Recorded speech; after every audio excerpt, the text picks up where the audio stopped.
Chapter 843. Ning Cheng was not an idiot.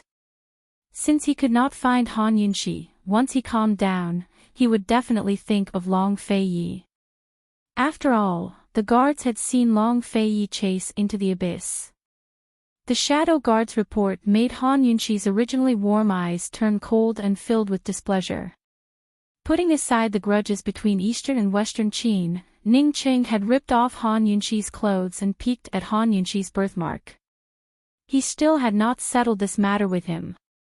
If it wasn't for the Dark Wind clan's plot, perhaps even Han Yunxi would not have been able to stop Long Feiyi.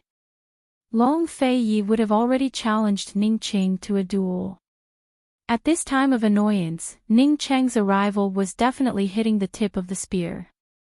Tell him that Western Qin's princess is currently negotiating with this king, there's nothing for him to do. Long Feiyi said. Han Yunxi did not know whether to laugh or cry, but she did not stop him. In that instant, she suddenly thought of something. She indeed needed to have a good talk with Long Feiyi. She believed that Long Feiyi's shadow guard could still stop Ning Cheng. What are you laughing at? Long Feiyi asked in a displeased voice. Didn't you say you couldn't do it? Didn't you want me to leave? I'll just leave with Ning Cheng. From now on, you are the East Qin Crown Prince and I am Western Qin's princess. Let's meet again on the battlefield. As Han Yunxi spoke, she really rose to leave, but Long Fei scooped her up and pressed her against his chest. Without a word, he kissed her. More accurately speaking, it wasn't a kiss, but a nibble on her lips. Han Yunxi, my angry words, are you serious? My true words, you've forgotten them. Long Feiyi gave a cold laugh. True words. Wouldn't exchange for the country. She remembered it clearly. This was directed at Jun Yixia. At that time, she didn't even know that the high and mighty Duke of Qin liked her, a lowly daughter of the Han family. Alright, let's go now. We should all conceal our identities and stay away from all of this, Han Yunxi said seriously. I'll take you to Mount Tianshan. If you dare to go there now, you can do it before the snow closes the road. I won't go down the mountain. Long Feiyi was also serious. As she spoke, she pulled Han Yunxi to get off the carriage. However, Han Yunxi still stopped him. She knew that even if he was willing, he might not feel at ease. Just like how she might not feel at ease even if she was willing. They would either not be together, or if they were together, they would be free and unrestrained, loving each other in a grand and spectacular manner. Han Yunxi held Long Feiyi's hand and interlocked her fingers with his. Yi, I have something to ask you. It's very important. Speak. He didn't let go. Yi, you said before that the East, Western Qin imperial family joined hands to fight the flood at Shaojiang that year.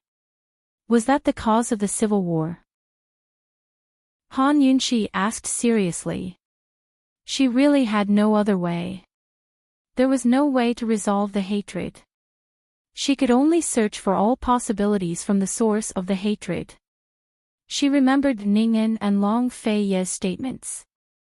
There was a huge discrepancy. When she was at her wit's end, she also had an extravagant hope that this hatred could be resolved from the source.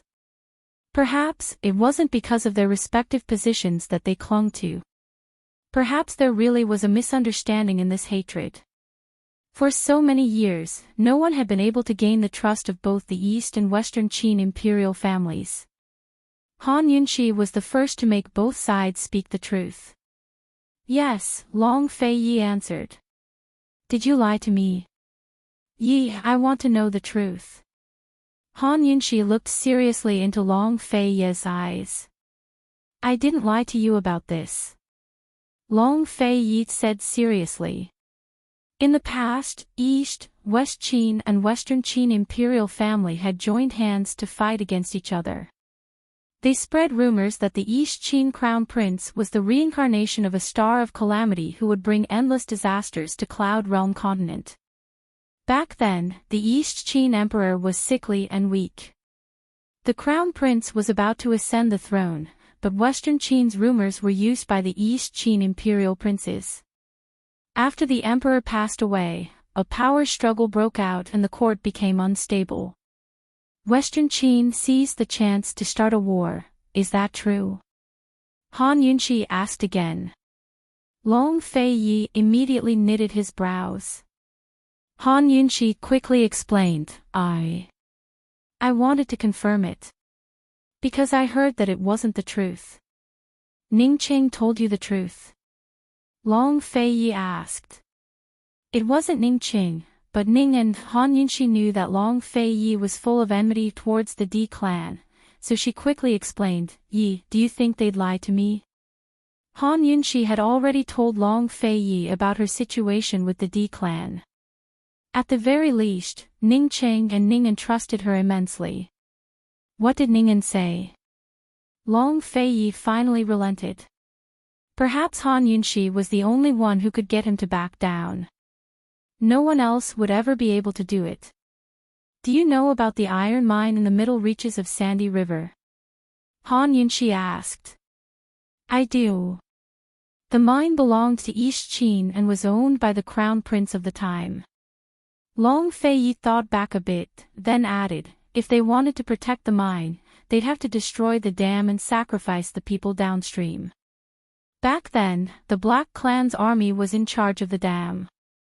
Crown Prince Wu ordered the Black Clan to transport as much of the mine as possible before the river flooded. When Long Fei Yi said this, Han Yunshi's heart skipped a beat, but she didn't interrupt him and continued to listen to him.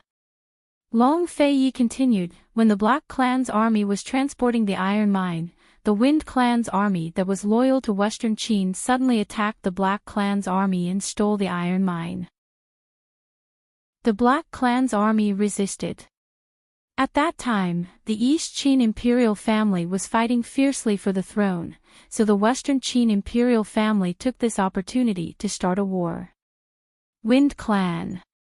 Black Clan. Han Yunshi shook her head and muttered, Yi, I heard that East Qin ordered the Black Clan's army to destroy the dam to protect the iron mine. Western Qin sent the Wind Clan's army to stop them. The two imperial families started a civil war and the Black Clan's army destroyed East Qin. Long Fei Yi sneered without saying anything. Destroy the dam. Do you know how many mermaid soldiers the Mermaid Clan sacrificed to protect the dam? How could East Qin destroy the dam? What a joke. But, Ningen has no reason to lie to me. Han Yunshi seriously said. The D clan was tricked, that is not impossible. Long Fei Yi said. When these words were said, the two of them were suddenly stunned. Wind Clan. Han Yunshi cried out in shock. Wind Clan. Long Fei Yi slowly narrowed his eyes.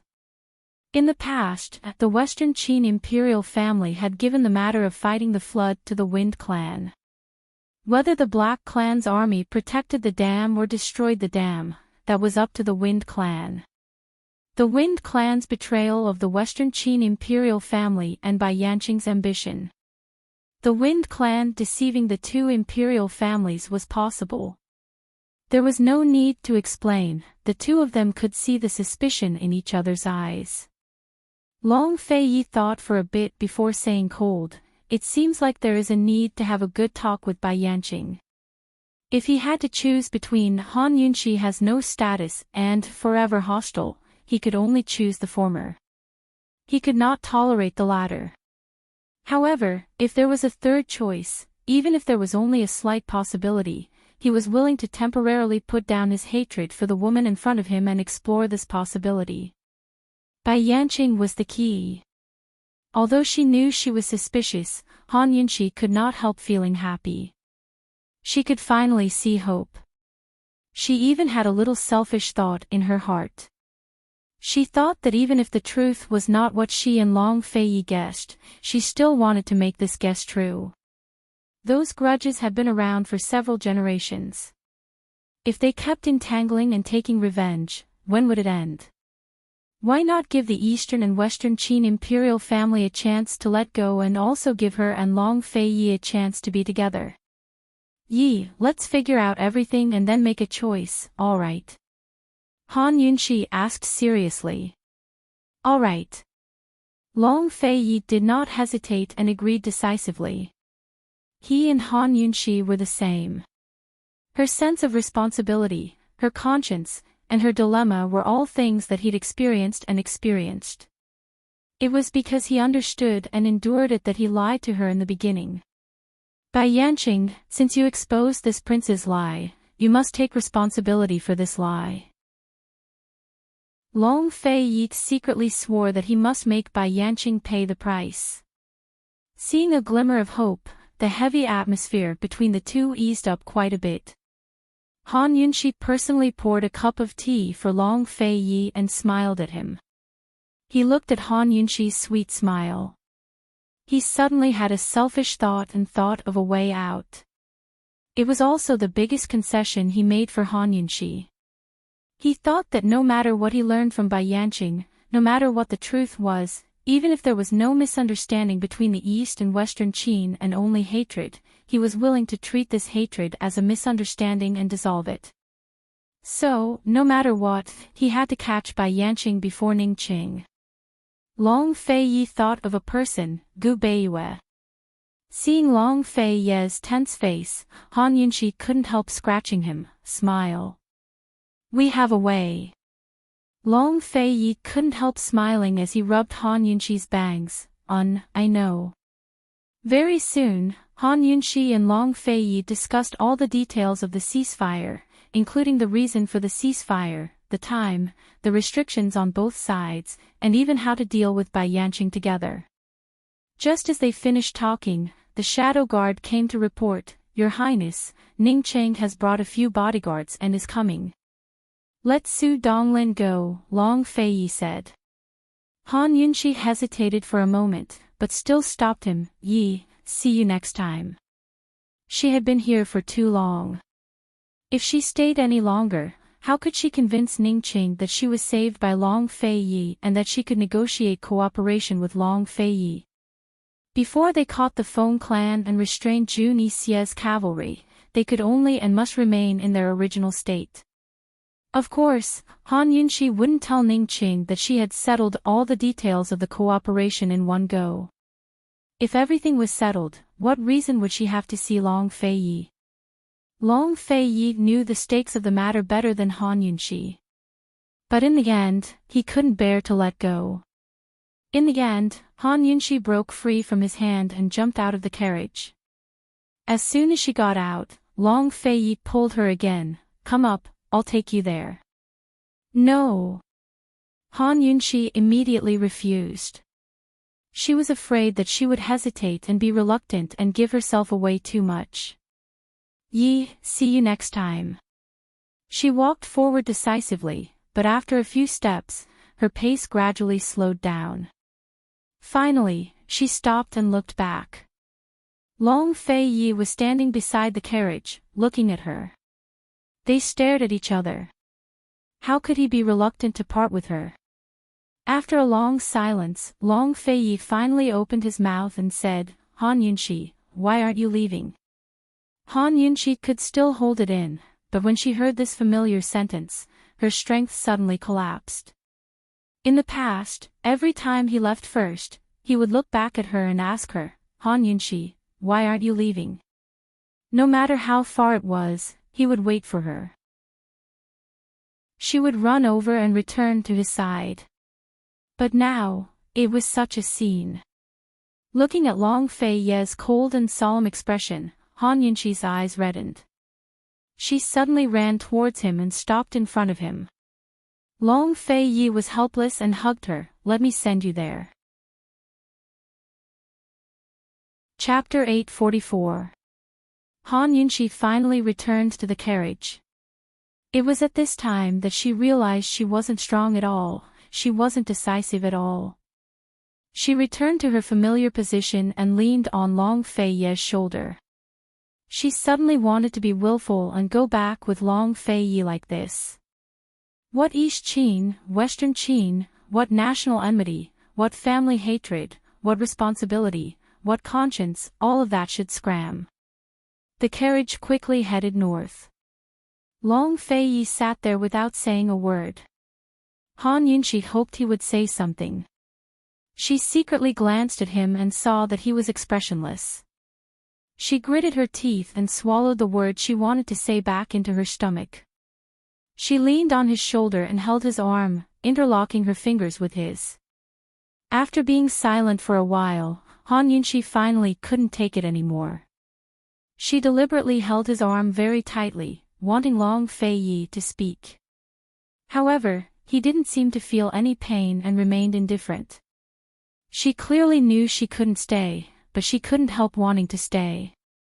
She clearly knew it was useless to say anything, but she really wanted him to say something. Even if it was just to coax her, it would be fine. She had never been this dependent and unwilling to part with him. Uncomfortable. Long Fei-yi, are you really stupid or are you pretending to be stupid?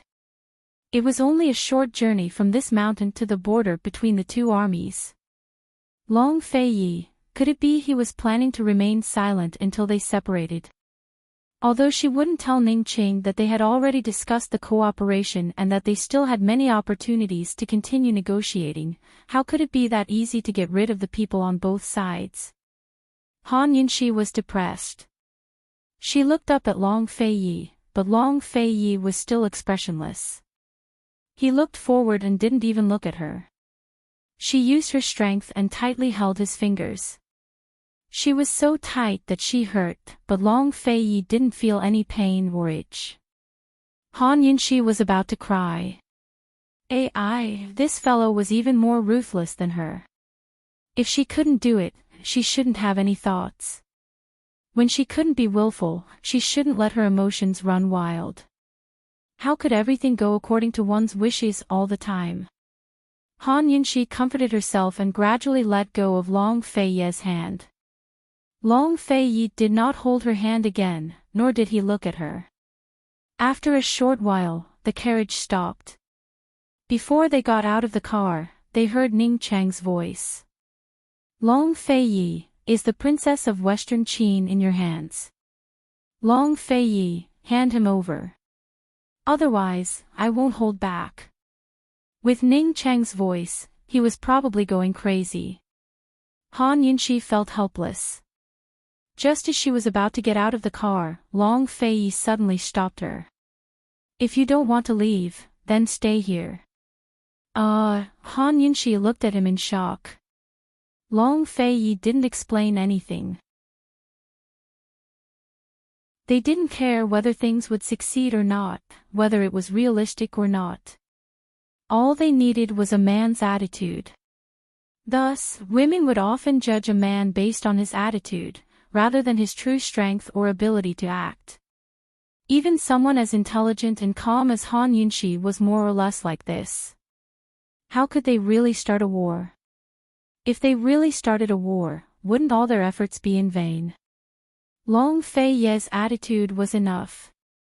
However, Long Fei-yi wasn't a man good at expressing his attitude. He was more of a man of action. At this moment, he wasn't expressing his attitude, he was taking action. Uncle Gao really started the carriage to leave. Han Yunxi was shocked. Long Fei-yi, you dare. Ning Qing couldn't believe it. He was about to give chase when the shadow guards flew over to block his path. Very quickly, Ning Qing and the shadow guards began to fight. As soon as Ning Qing took out the pear blossom rain needles, Su Donglin's eyes flashed with a complicated look. He motioned for everyone to retreat. Ning Qing took the chance to chase up to the carriage and aimed the pear blossom rain needles at the carriage. Long Fei-yi, hand over the princess. Ning Qing roared. Long Fei-yi didn't even get out of the carriage. Instead, he remained cold and replied, 2 months.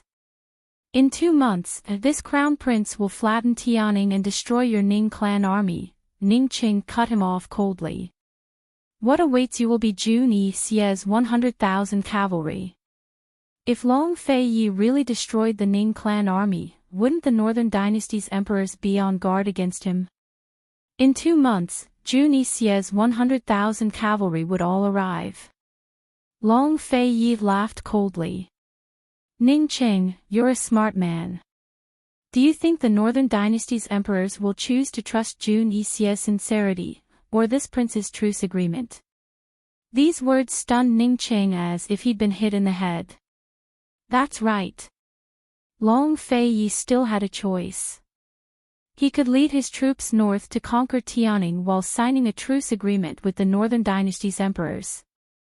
This way, the Northern Dynasty's emperors wouldn't have to worry about the rear and could truly suppress Jun Yixie. In other words, Long Fei Yi could stop fighting with the Ning clan troops and work together to deal with Jun Yixie. He could also work with Northern Li to deal with both the Ning clan troops and Jun Yixie. His Ning clan troops, on the other hand, would be in a passive position. They would be completely suppressed by Long Fei Yi. Long Fei Yi, don't forget. If you can work with Northern Li, so can my Western Qin. Ning Qing retorted coldly. Long Fei Yi laughed coldly. Ning Qing, why don't you take a gamble? It wasn't that Ning Qing didn't dare to gamble, but he knew he'd lose without a doubt. Han Yunxi had long told him that Long Fei Yi had many spies in Northern Li. The Long Fei Yi was the one behind the horse plague in Northern Li. He, on the other hand, had no advantage in Northern Li. Long Fei Yi had many choices. As for him, other than taking the risk and cooperating with the Feng clan, he could only be controlled by Long Fei Yi. Ning Qing finally hesitated. Long Fei Yi, I can't make this decision. I want to see the princess. In fact, this was their real negotiation. In public, Long Fei Yi should let Han Yunxi, the Western Qin princess, come forward. But in private, he wanted to kill Ning Qing. How could he let Han Yunxi show her face in public? It wasn't like Long Fei Yi hadn't used public power to avenge private wrongs. This is your D clan's choice, not Han Yunxi's. Long Fei Yi said. Ning Qing, you can give up the Western Qin princess. If you rely on the Feng clan, you can also show your sincerity and cooperate with this crown prince. Ning Qing was a smart person. He didn't need Long Fei Yi to explain. He understood the meaning of Long Fei Yi's words. He still had another option, which was to cooperate with the Wind clan. However, cooperating with the Wind clan meant betraying the West Qin imperial family along with the Wind clan. In that case, it didn't matter to him who had the princess. If he chose to cooperate with Long Fei Yi and agreed to take the princess as a hostage, it would be the sincerity that Long Fei Yi wanted. Or it could be said that he wanted to restrain him. Ning Qing would never choose the former, but he was even more unwilling to choose the latter. Coldly, he looked at the carriage, his right hand tightly holding the pearflower storm needles. He wanted to kill Long Fei Yi right now. However, he didn't have the courage to use the pearflower storm needles because he knew that Han Yunxi was in the carriage. In the end, Ning Qing knelt down on one knee and said loudly, "Princess, you have made your choice. Please tell this subordinate, what should this subordinate do?" Han Yunxi didn't have time to feel the surprise that Long Fei Yi gave her. Her heart was blocked. Although Long Fei Yi stopped her, she still got out of the carriage. Although Ning Qing didn't know what was going on between her and Long Fei Yi, since he said so, she couldn't stay silent anymore. She at least had to give Ning Qing an explanation, a reason to be relieved. Han Yunxi got out of the carriage, and Long Fei Yi followed closely behind. When Ning Qing saw Han Yunxi, his dim eyes suddenly lit up. He looked at Han Yunxi from head to toe. "Your Highness, are you well?" "I'm fine. Long Fei Yi saved me. I've already made a deal with him. I'll be a hostage. Eastern, Western Qin will spare no effort to deal with the Feng clan and Northern Li together," Han Yunxi said seriously. Princess, how can you believe Long Fei Ye's words? As Ningqing spoke, he knelt down on the other knee and kowtowed with the head that he had been proud of for more than 20 years. Your Highness, please reconsider. Seeing Ningqing like this, how could Han Yunxi not feel guilty? Guilty? Regardless of right or wrong, regardless of the future, right now, her actions were trampling on Ning Chang's loyalty. Ning Jing's words rang in her ears again. Han Yunxi, even if it's you, you can't trample on the D clan's loyalty and honor. Han Yunxi didn't say anything for a long time. Long Fei Yi glanced at her and casually threw something to Ning Qing. Take it. This is this crown prince's sincerity. Chapter 845. Ning Qing caught the thing that Long Fei Yi threw over. When he opened it, his expression changed. When Han Yunxi saw it, her heart trembled in fear. This thing was none other than the Yixin Imperial Jade Seal. Long Fei Yi was using the Yixin Imperial Jade Seal to trade for her. So domineering and so decisive. What truth or lie was no longer important. Actions were the final result and determined everything. From the moment Long Fei Yi decided to keep her, he had already made a choice between her and his national enmity. He chose the latter. So, he put down his hatred for the D clan and showed his sincerity in cooperating. Not to mention what path East and Western Qin would take after dealing with the Feng clan, whether it would be reconciliation or an even more intense battle. At least now, Long Fei Yi had taken the first step. Seeing such a domineering and decisive Long Fei Yi, Han Yunxi really wished that she was the real Western Qin princess, a Western Qin princess with great power. Just like him, she could be willful, dictatorial, domineering, and spectacular. However, even though she was the princess of Western Qin, she was still under Ning Chang's control, wasn't she? Ning Chang suddenly stood up and asked, Long Fei Yi, why? The imperial jade seal in his hand was heavy and real. It couldn't be fake. Ning Chang couldn't understand. Since Long Fei Yi had so many choices, why did he choose to cooperate with Western Qin and show such sincerity? A trace of worry slowly rose in Ning Chang's heart. Before he could confirm it, Long Fei Yi gave him the answer. Because this prince wants her. It was just one sentence. It was so simple, so direct, and so domineering. Ning Chang was stunned, and so was Han Yunxi. She never thought that Long Fei Yi would reveal everything. She had spent a lot of effort to win Ning Chang's trust. As for Long Fei Yi himself, the pressure on him in the East Qin camp was not small. How could he? Before Han Yunxi could regain her senses, Long Fei Yi had already held her hand. Ning Chang, is this reason enough? Ning Chang had no time to care about Long Fei Yi. He looked at Han Yunxi with a frown. His eyes were full of questions, but no one saw the pain hidden behind his questioning. At this moment, no one could see the pain in his left hand. Long Fei Yi's heavy sincerity had helped Han Yunxi repay the guilt she felt towards Western Qin and the D clan. She had lied to Ning Qing, but Long Fei Yi had not. Han Yunxi magnanimously replied to Ning Qing, I love him. Ning Chang's right hand cracked as he clenched it. A trace of hatred flashed in his eyes. Han Yunxi, don't forget your oath. I will remember. Even if I love him, I will not betray Western Qin. Han Yunxi coldly said. You've already betrayed him. Ning Qing angrily said. I haven't. Han Yunxi sternly denied. Ning Qing, you should know better than me that Western Qin has no other choice. They can only stop the war and cooperate with Long Fei Yi.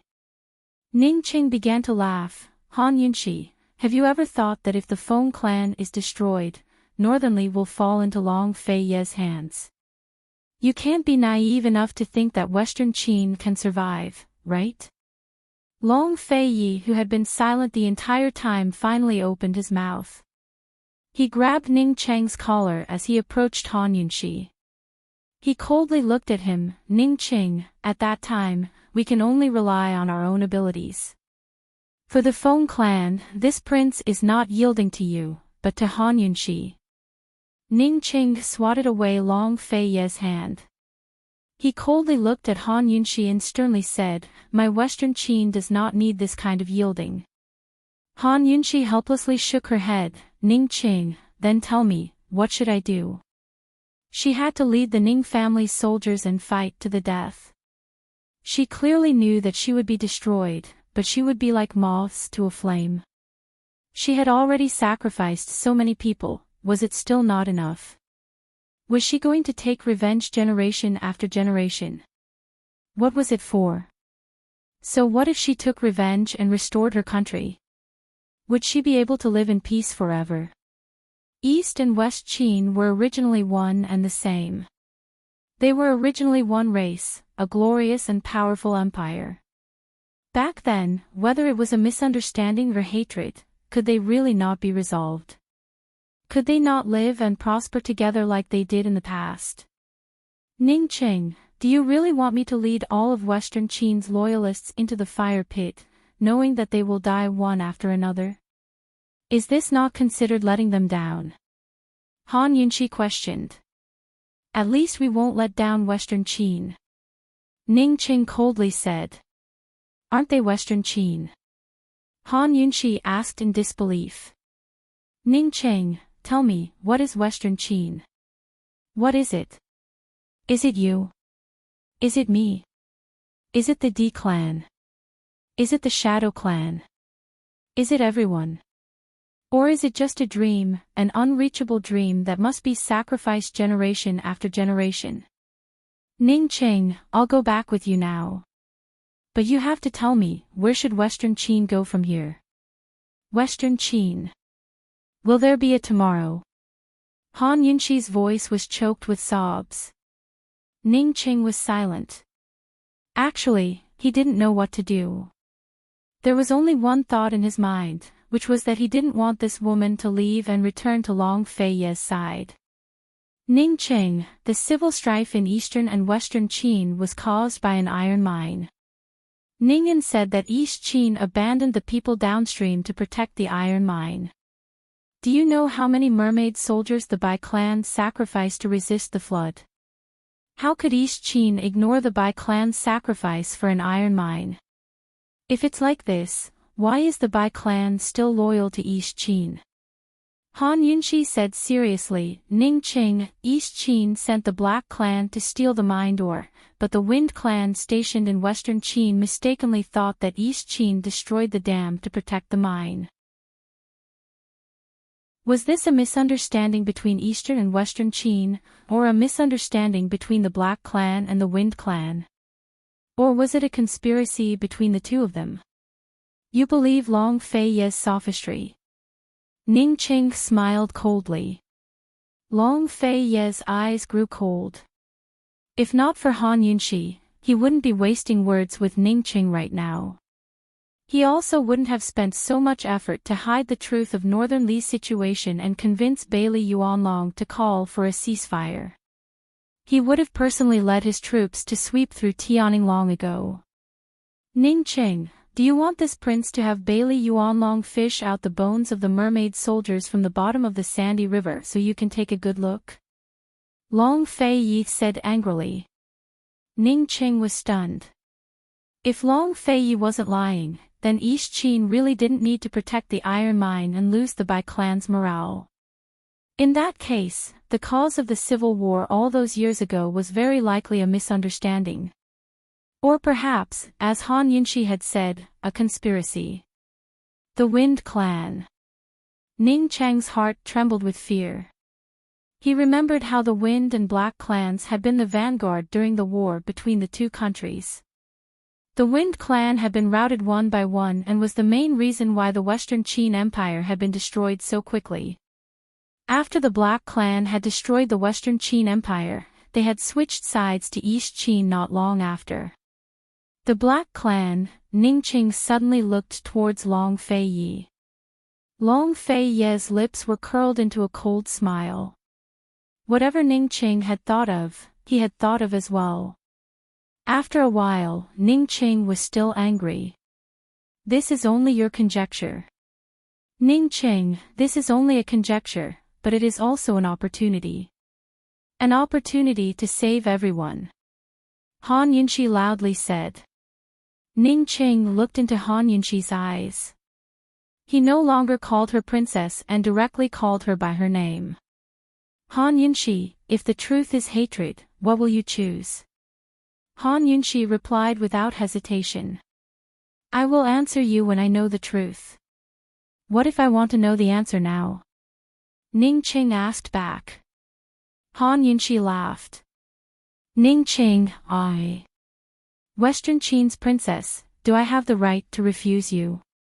Ningqing seemed to realize something and suddenly fell silent. Han Yunxi approached. Ling asked again, Ningqing, I will answer you now. I will go back with you now. Long Fei Yi will still work with me to deal with the Feng clan. After we destroy the Feng clan, we will compete with Long Fei Yi for this world. It will depend on our own abilities. At this point, Ningqing and Long Fei Yi both looked over. However, Han Yunxi didn't finish her words. She continued, but no matter who wins or loses, as long as I complete the princess's mission, I will still be with him unless I die, unless he doesn't want me anymore. So, no matter who wins or loses in the future, after everything is over, you and I will die together. If she won, Long Fei Yi would lose. If she lost, Long Fei Yi would win. No matter who won or lost, both of them would have a clear conscience for Eastern and Western Qin. Long Fei Yi had even taken out the Imperial Jade Seal. Why should she care so much? If that day really came, she would be willing to be nameless. As long as she could stay by his side, what harm was there? Long Fei Yi rubbed her bangs and smiled faintly. You are not allowed to die. No matter who wins or loses, I will not abandon you. I will marry you again. Believe me. Ningqing looked at them. His left hand was clearly in pain, but he still clenched it little by little. The more he clenched it, the more painful it became. I believe you. Han Yunxi said. She broke free from Long Fei Yi's hand and stood in front of Ningqing. She said indifferently, let's go back. Long Fei Yi's eyes flashed with a trace of reluctance, but he didn't stop her. Although in the carriage, this woman had almost broken his hand, but in the end, she was still strong, stronger than he had imagined. She had to be resolute, decisive, straightforward, natural and unrestrained. Han Yunxi had already taken several steps, but Ningqing still didn't leave.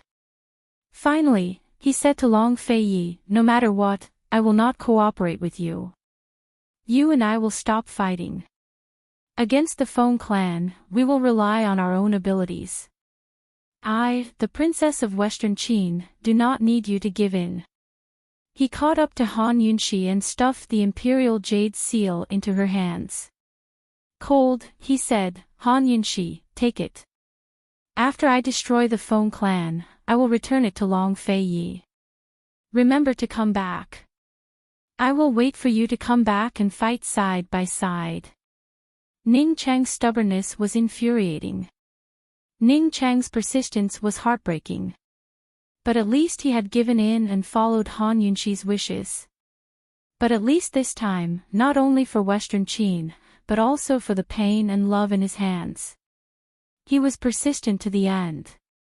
He walked past Han Yunxi and left without looking back.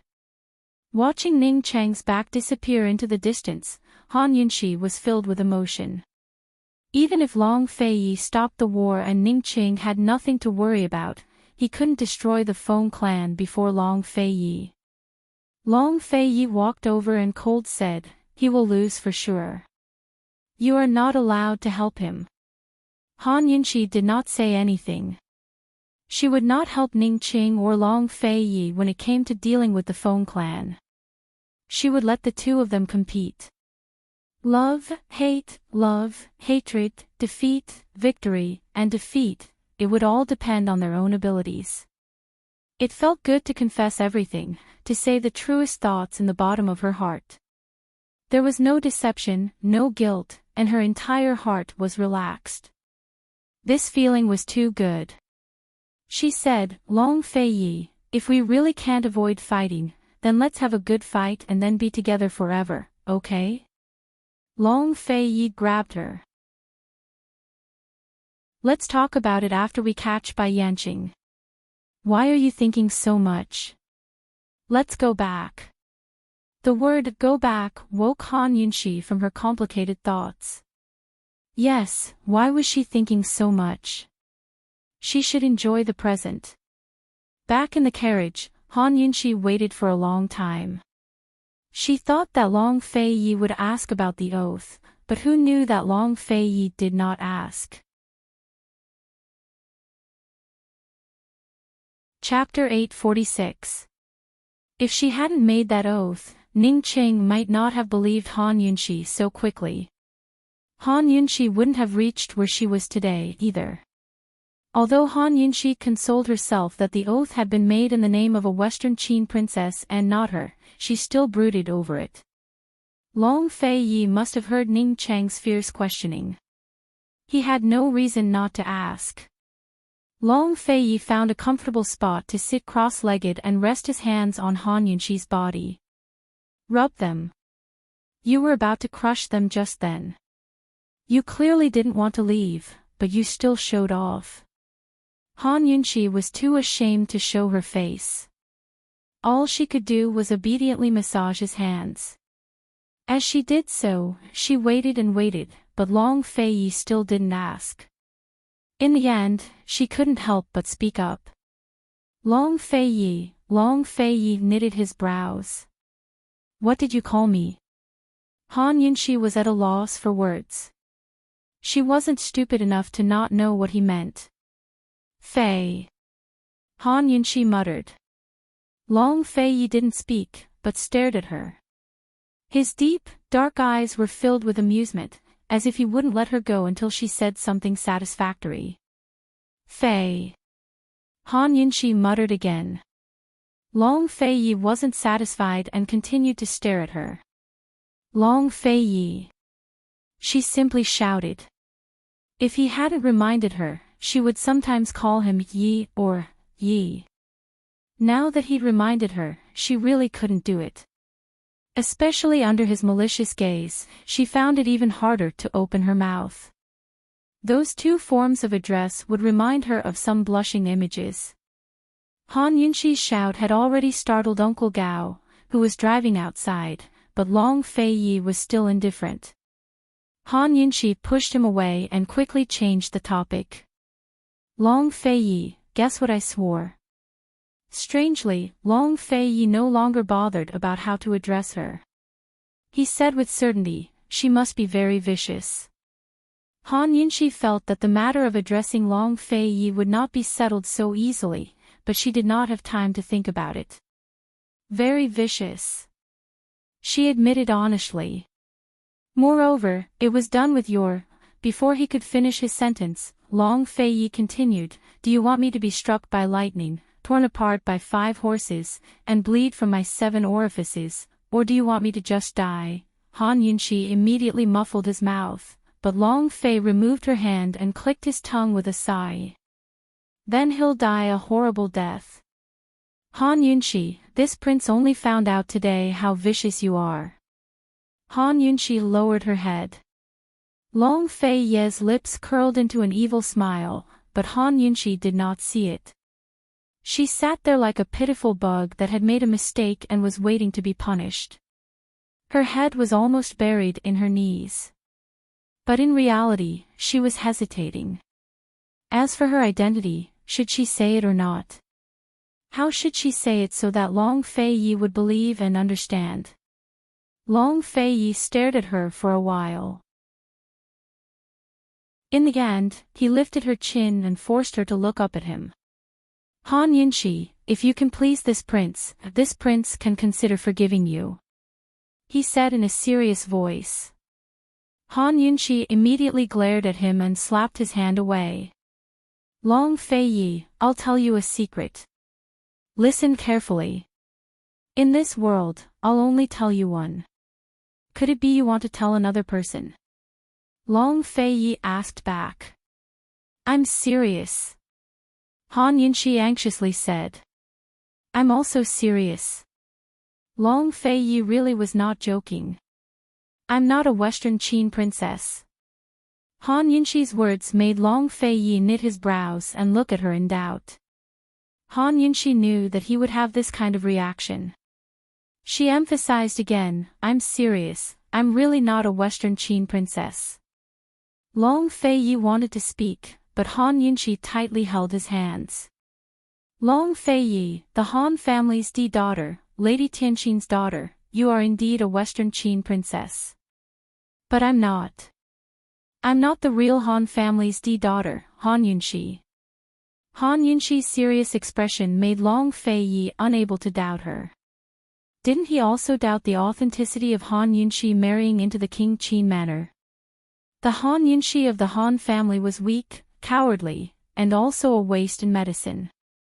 As for the Han Yunshi marrying into the King Qin manor, she was a completely different person. He had investigated countless times, but he could not find anything. He had also questioned Han Yunshi, but Han Yunshi used her low-key nature as an excuse to evade him. "What is going on? Then who are you? Where did the real Han Yunshi go?" Long Fei Yi anxiously asked. If the woman in front of him was not the real Han Yunshi, not the Western Qin princess, then why did he have to care so much? Why did he have to bear so much guilt? He would no longer have to bear the guilt towards East Qin, his parents, and the mermaid clan. He could openly bring her back now and have all the East Qin soldiers kneel before her and respect her. He could join hands with her in the future to flatten Tianning and conquer Cloud Realm. Han Yunshi could see the pleasant surprise and expectation in Long Fei Yi's anxious eyes, but how could she explain it? Long Fei Yi, she had clearly thought it through, but she still hesitated. Han Yunshi tightly held Long Fei Yi, but it wasn't enough. She tightly hugged him and only then did she feel safe enough to tell the truth. "Long Fei Yi, I don't belong to this world. My soul came from several thousand years in the future. I am also called Han Yunshi and my appearance is very similar to the Han Yunshi of the Han family. When I came, the Han Yunshi of the Han family was in the bridal sedan, wanting to marry you. Her soul died and I inherited everything from her. Do you understand?" Han Yunshi finally told the truth. She didn't know why the Han family's Han Yunshi had died in the bridal sedan, without any pain or illness. Rather than saying she died, it was better to say her soul disappeared. She thought that the original owner's soul must have disappeared. Otherwise, how could she be reborn? If it wasn't for that oath, she wouldn't have said all of this. Because she couldn't explain this matter, she could only speculate. Long Fei Yi was silent. His eyes looking at her were a bit stunned. Han Yunshi was suddenly afraid, but she didn't know what she was afraid of. She hugged him even tighter, as if she was afraid that she would leave him and not be able to protect him. "Long Fei Yi, do you understand? I am not a Western Qin princess, but I can be considered a Western Qin princess." Han Yunshi found that her explanation was useless. Long Fei Yi didn't say anything. Han Yunshi was anxious. "Long Fei Yi, do you understand? Do you believe what I said?" She cupped his face in her hands and stared into his eyes. "Long Fei, say something. Answer me." Long Fei Yi took her hand away. His handsome brows were still tightly knitted. He asked, "Han Yunshi, since you don't belong to this world, why did you come here?" Han Yunshi could only shake her head. "I don't know either. Will you leave? Long Fei-yi asked again, when will you leave? Han Yunxi opened her mouth. She wanted to answer, but she couldn't. Han Yunxi, if you don't belong to this world, then do you still belong to me? Long Fei-yi asked again. His voice was very deep, and Han Yunxi was afraid. He let her hug him and lowered his head. After a while, he said in a deep voice, answer me. Han Yunxi didn't know if she would leave or when she would leave. If she answered without knowing the situation, it would be considered a lie. She admitted it. Long Fei-yi, you lied to me so many times. If one time is 100 times, then it's a few hundred times. I lied to you once. Does that mean we're even? Long Fei-yi, I don't want to leave. Her cold hands held his face, forcing him to look up at her. However, he still didn't look up. How weak was he to suddenly become so weak? Long Fei-yi, I won't leave. She said very firmly. She let him lower his head. She simply lay down on his legs, looked up at him, and wrapped her arms around his neck. Yi, believe me. I belong to you. I'll always belong to you. They had just agreed yesterday that he wanted her to accompany him forever. Long Fei-yi, even if it's a lie, please believe it, okay? Because I also believe it. With that, Han Yunxi pressed Long Fei-yi down and kissed him. She kissed him crazily. However, no matter how she kissed him, she was still afraid. She couldn't calm the fear in her heart, let alone appease him. Long Fei-yi, you don't believe it. How can I believe what I said? Han Yunxi got up and sat on Long Fei-yi's legs. She hugged him, kissed him, and unbuttoned his clothes uncontrollably. She only wanted to give completely. She only wanted to have completely. Long Fei-yi let her go crazy. He only lowered his eyes, thinking about something. When Han Yunxi clumsily and hurriedly took off each other's clothes and took him down, Long Fei-yi woke up from his thoughts.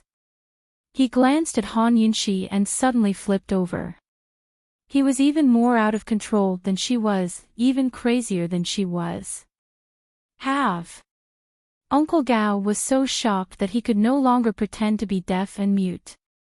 The carriage stopped abruptly and Uncle Gao fastened the reins with a complicated expression. He retreated to one side to wait. Long Fei-yi must have been scared out of his mind. Time and time again, he wanted to crush Han Yunxi and destroy her, destroy the world. After some time, he finally collapsed on top of Han Yunxi, exhausted. Yunxi, I believe you. Really? Then he lost all strength and fell into a deep sleep on top of Han Yunxi. Han Yunxi's delicate body was covered in bruises and bruises, all of them left by him. She felt like her soul had been pierced through, but it didn't hurt at all. Perhaps only destruction could lead to rebirth. She actually found relief and release from this ruthlessness. She hugged Long Fei-yi tightly and closed her eyes, the corners of them cold. I believe you too. Really? When Han Yunxi woke up, she discovered that she was no longer in the carriage, but lying in a tent. Long Fei-yi was already by her side. How long had she slept? Had they reached the East Chin barracks? She wanted to crawl up, but her body was too sore to move. Thinking back to that madness, she smiled faintly. So what if I'm crazy? She lay there for a long time before she could get up. She walked around in a circle and discovered that the tent wasn't very spacious, but it wasn't small either. Tall, wide curtains divided the tent into two rooms, an inner and outer one. The inner room counted as a bedroom. In the barracks, most people slept on the floor, so there was no such thing as a bed. This bedroom had a layer of tatami mats higher than the outer room, so the bedding was spread out on the floor. Two chests were placed on the side. Han Yunxi was curious and opened them to see new clothes. They were all hers, not Long Fei's. Only then did she realize that she was a hostage and could only be confined here. There was no way she could share a room with Long Fei. Even so, it was better than being separated by a battlefield. Han Yunxi opened the door to the barracks.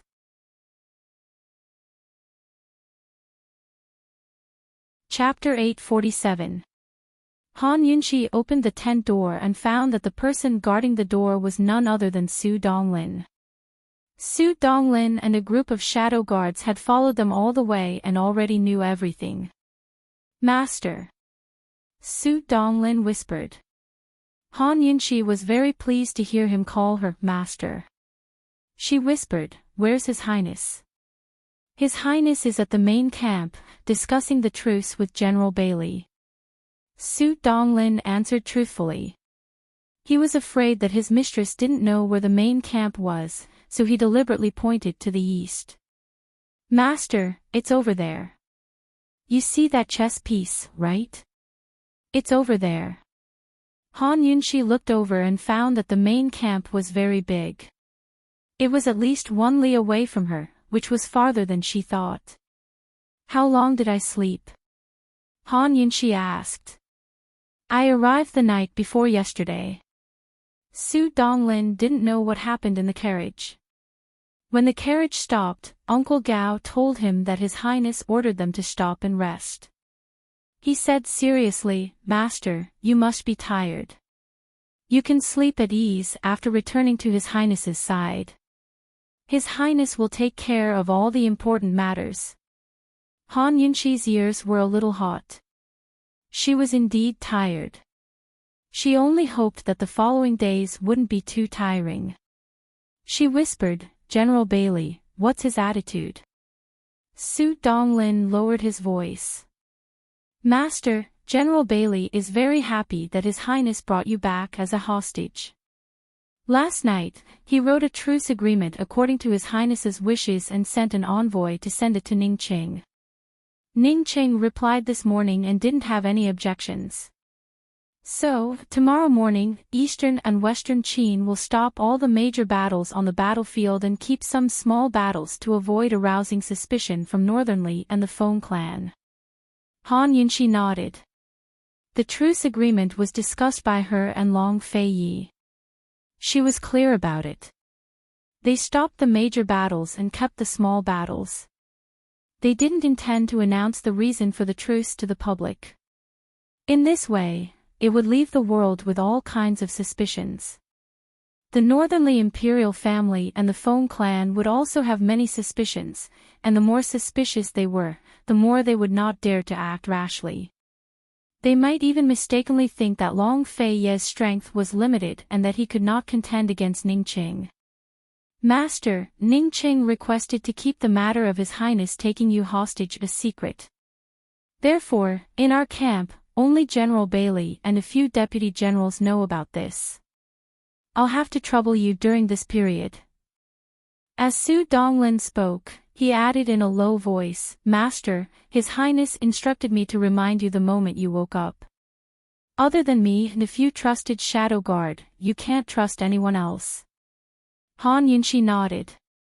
Of course, she understood.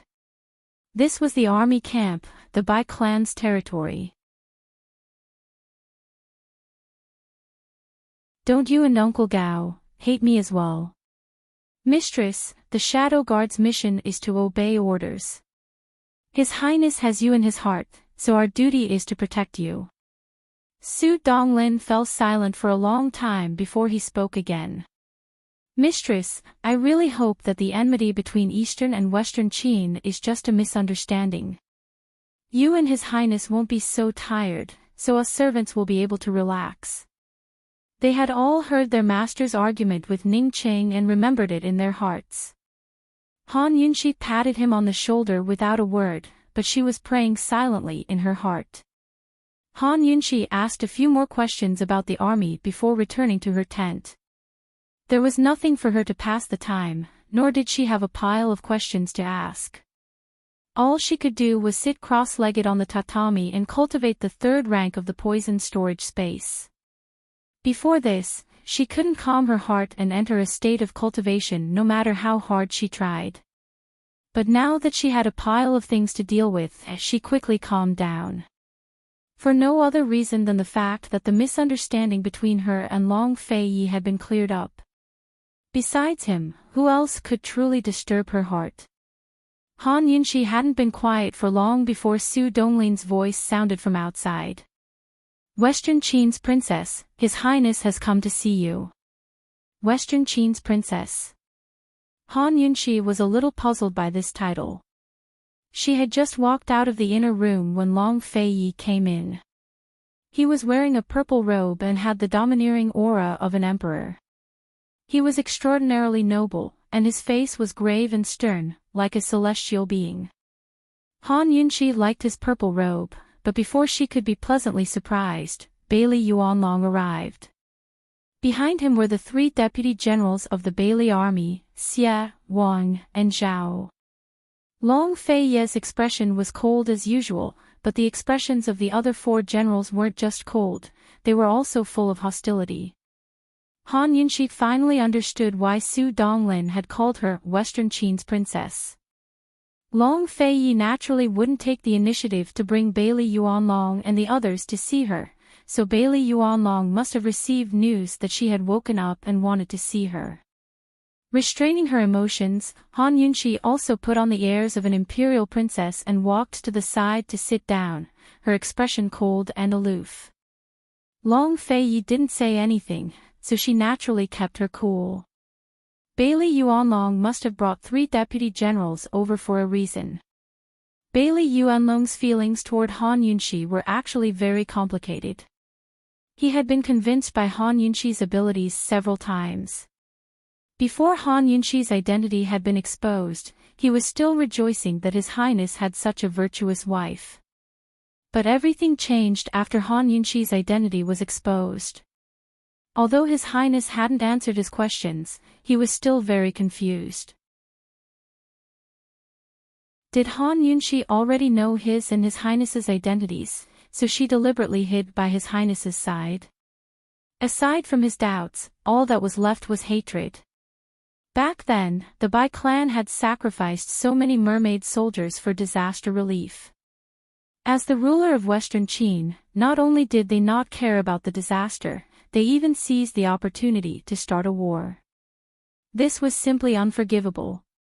The hatred of his clan, the hatred of his country, and the hatred of his people made Bailey Yuanlong admire Han Yunxi, but it couldn't reduce his hatred in the slightest. Han Yunxi was the only one left in the entire Western Qin imperial family. She should receive the punishment that the Western Qin imperial family should receive. Bailey Yuanlong walked over to the tea table and pulled out a chair. Your Highness, please. After Long Fei Yi sat down, Bailey Yuanlong finally opened his mouth. Western Qin princess, please understand one thing. My East Qin will never cooperate with your Western Qin. This cessation of war was consensual. After the Feng clan is exterminated, old man won't be polite to you. Han Yunxi glanced at Long Fei Yi and saw his expressionless face. So she asked coldly, so General Bailey thinks that imprisoning this princess here is already very polite. It's not like my army doesn't have a prison cell. If the Western Qin princess is interested, old man can take you there right now, Bailey Yuanlong said coldly. Han Yunxi stood up. All right, let's go. As soon as she said this, Long Fei Yi immediately narrowed his eyes at her. It was so fast that no one saw it, but Han Yunxi saw it clearly. Seeing that he was in a bad mood, she actually felt a sense of schadenfreude. She pretended not to see his warning. Your Highness, you also saw it. She asked for it. A hostage should act like a hostage. Bailey Yuanlong immediately ordered, come, take Han Yunxi to the prison cell, immediately. Long Fei Yi couldn't sit still when the soldiers came in. Just as he was about to speak, Han Yunxi beat him to it. She wouldn't cause trouble for him in front of Bailey Yuanlong. Coldly she said, Long Fei Yi, when did this princess become a prisoner? Eastern and Western Qin stopped the war to deal with the Feng clan. This princess is staying here to show her sincerity, not to be a prisoner. Please understand. Women are indeed childish. Bailey Yuanlong laughed loudly. Han Yunxi hated this kind of male chauvinist who mocked women the most. She said disdainfully, General Bailey, how are women childish? Don't forget that this princess helped you solve many problems at the South Central Commander-in-Chief's manor. It was this princess who saved your daughter. So what? Bailey Yuanlong flew into a rage out of humiliation. Han Yunxi, cut the crap. Old man wants to ask you a few things. You'd better tell him the truth. Otherwise, don't blame old man for not giving you any face. As expected, he came with a purpose. Han Yunxi sneered, if General Bailey wants to get information from this princess, then please turn back. I won't see you out. Han Yunxi, don't refuse a toast only to be forced to drink a forfeit. Look clearly, this is the East Qin camp. Bailey Yuanlong said coldly.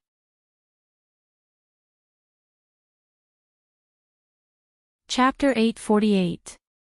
Han Yunxi thought that Bailey Yuanlong had come with a purpose, but she never expected him to have this kind of attitude. This old general really didn't see her as a hostage, but rather as a prisoner. If she didn't answer his question today, what would he do? Putting aside their positions and statuses, Han Yunxi didn't like people who didn't understand things. When two countries were at war, they didn't kill envoys. When two countries were cooperating, they didn't make things difficult for hostages. This was a rule that everyone knew. Moreover, this wasn't just a rule, but a general's demeanor and bearing. Although Eastern and Western Qin weren't cooperating, they had at least agreed to stop fighting. Bailey Yuanlong was Long Fei Ye's #1 general. Could hatred really twist him like this? Even if Long Fei Ye wasn't sitting here, Han Yunxi could still straighten her back, not to mention that Long Fei Ye was sitting here. Today, she wouldn't back down half a step. This princess wants to see what kind of wine East Qin dares to punish this princess with. Han Yunxi coldly said. You. Bailey Yuanlong didn't know what to do for a moment. He was just threatening and didn't really want to make a move. As for Han Yunxi, the Western Qin princess, he had argued with the crown prince all night. In the end, he had no choice but to recognize her as a hostage and put her under house arrest in a tent a li away from the main camp instead of locking her in a prison cell. Of course he understood the rules. He also had poise, but he didn't want to show it in front of his enemy. Han Yunxi was so unyielding that Bailey Yuanlong couldn't back down. He gloomily looked at Long Fei Ye, but Long Fei Ye didn't even look at him. He was already brewing tea. Han Yunxi peeked at Long Fei out of the corner of her eye and almost laughed out loud at how relaxed he looked. At this time, Su Donglin, who was eavesdropping at the door, sympathized with Bailey Yuanlong. Bailey Yuanlong was doomed. He couldn't even deal with a Western Qin princess, let alone one with His Highness' secret help. In the end, Bailey Yuanlong shamelessly ignored Han Yunxi's stubbornness and asked coldly, Han Yunxi, does Ning Cheng have any news about the Black Clan? And the Li Clan? Han Yunxi was inwardly alarmed. Bailey Yuanlong's question meant that Long Fei Ye also didn't have any news about these two nobles. Long Fei Ye's identity as the East Qin crown prince and her identity as the Western Qin princess had already been announced. Moreover, the two sides were already at war, but the Black Clan and Li Clan still hadn't made an appearance. What was the meaning of this? She'd heard Long Fei Yi say before that the other 6 noble clans had some strength besides the Shadow Clan, but they'd all hidden their identities to mingle in various parts of Cloud Realm continent. In the past, the Black Clan had pledged loyalty to the East Qin Imperial Clan and was the main culprit behind the destruction of Western Qin's Imperial Clan. After the Western Qin imperial clan was destroyed, the Black clan took control of the military and switched sides. Meanwhile, the Li clan had always been a neutral party. In the final battle, the Di clan led the charge against the Black and Wind clans to destroy the East Qin Empire. If the Li clan had made a move then, they would have changed the overall situation, because their military strength was no less than the other powers.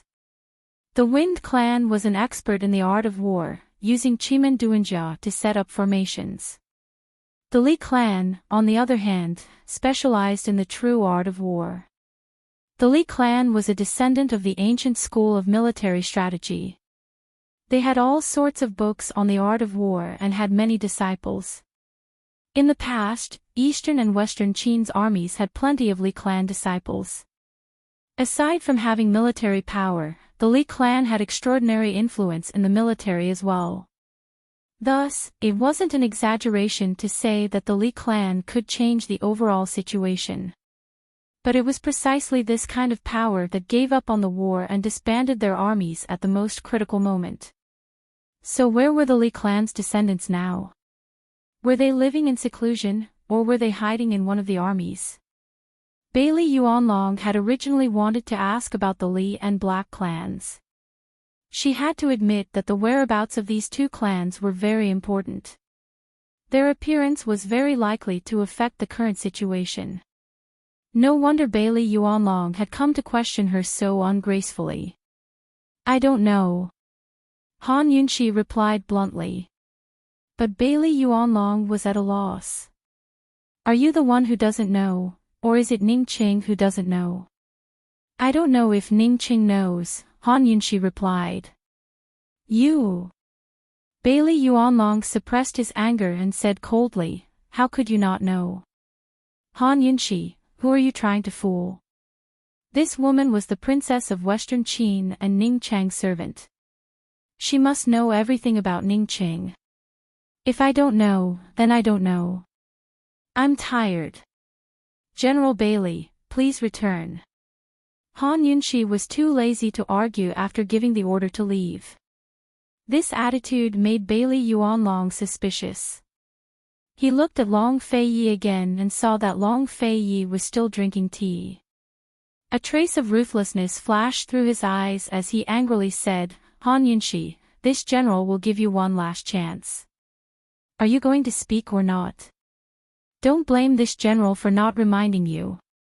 My East Qin army's prison is a water prison." The soldiers were already standing beside Han Yunxi, ready to move at any moment. Han Yunxi immediately rushed in front of Long Feiyi, snatched the teacup from his mouth, and threw it to the ground. With a bang sound, the crowd suddenly quieted down. Bailey Yuanlong was also stunned. After following His Highness for so many years, no one had ever dared to throw away His Highness' teacup. Han Yunxi, this was simply seeking death. While he was shocked, Bailey Yuanlong was taking joy in her misfortune. It was good that Han Yunxi was so daring. If His Highness was angered, perhaps His Highness would agree to his suggestion and throw Han Yunxi into the water prison. Long Feiyi glanced at the fragments on the ground. He didn't look at Han Yunxi as he coldly said, "Western Qin princess, what is the meaning of this?" Han Yunxi didn't say anything. She picked up the remaining teacups and fiercely smashed them to the ground one by one. Pang! Pang! Pang! The sounds echoed through the tent. Finally, Han Yunxi picked up the teapot and fiercely smashed it at Bailey Yuanlong. Fortunately, Bailey Yuanlong took a step back and the teapot landed right at his feet, almost hitting him. Long Feiyi was a bit surprised. Han Yunxi was only 3 steps away from him.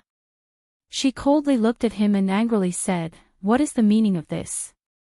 Is this the meaning of this? A bunch of men like you came to bully a woman like me. Aren't you embarrassed? What is the meaning of this? Speak." Was Han Yunxi throwing a tantrum? Long Feiyi hated women throwing tantrums and acting like tigresses the most. However, when he saw Han Yunshi like this, he actually had the urge to laugh. Of course, he endured it and remained expressionless. Han Yunshi seemed to be angry at Long Feiyi, but all of her anger was directed at Bailey Yuanlong. Bailey Yuanlong was rendered speechless by her questions and was at a loss for what to do. Unexpectedly, Han Yunshi lifted the round tea tray on the table and threw it at him. Bailey Yuanlong was caught off guard and dodged in a sorry state. "You're bullying this princess, right? This princess will say it one last time. No matter what you ask, this princess won't say anything. It doesn't matter if you treat this princess as a hostage or a prisoner, it's up to you.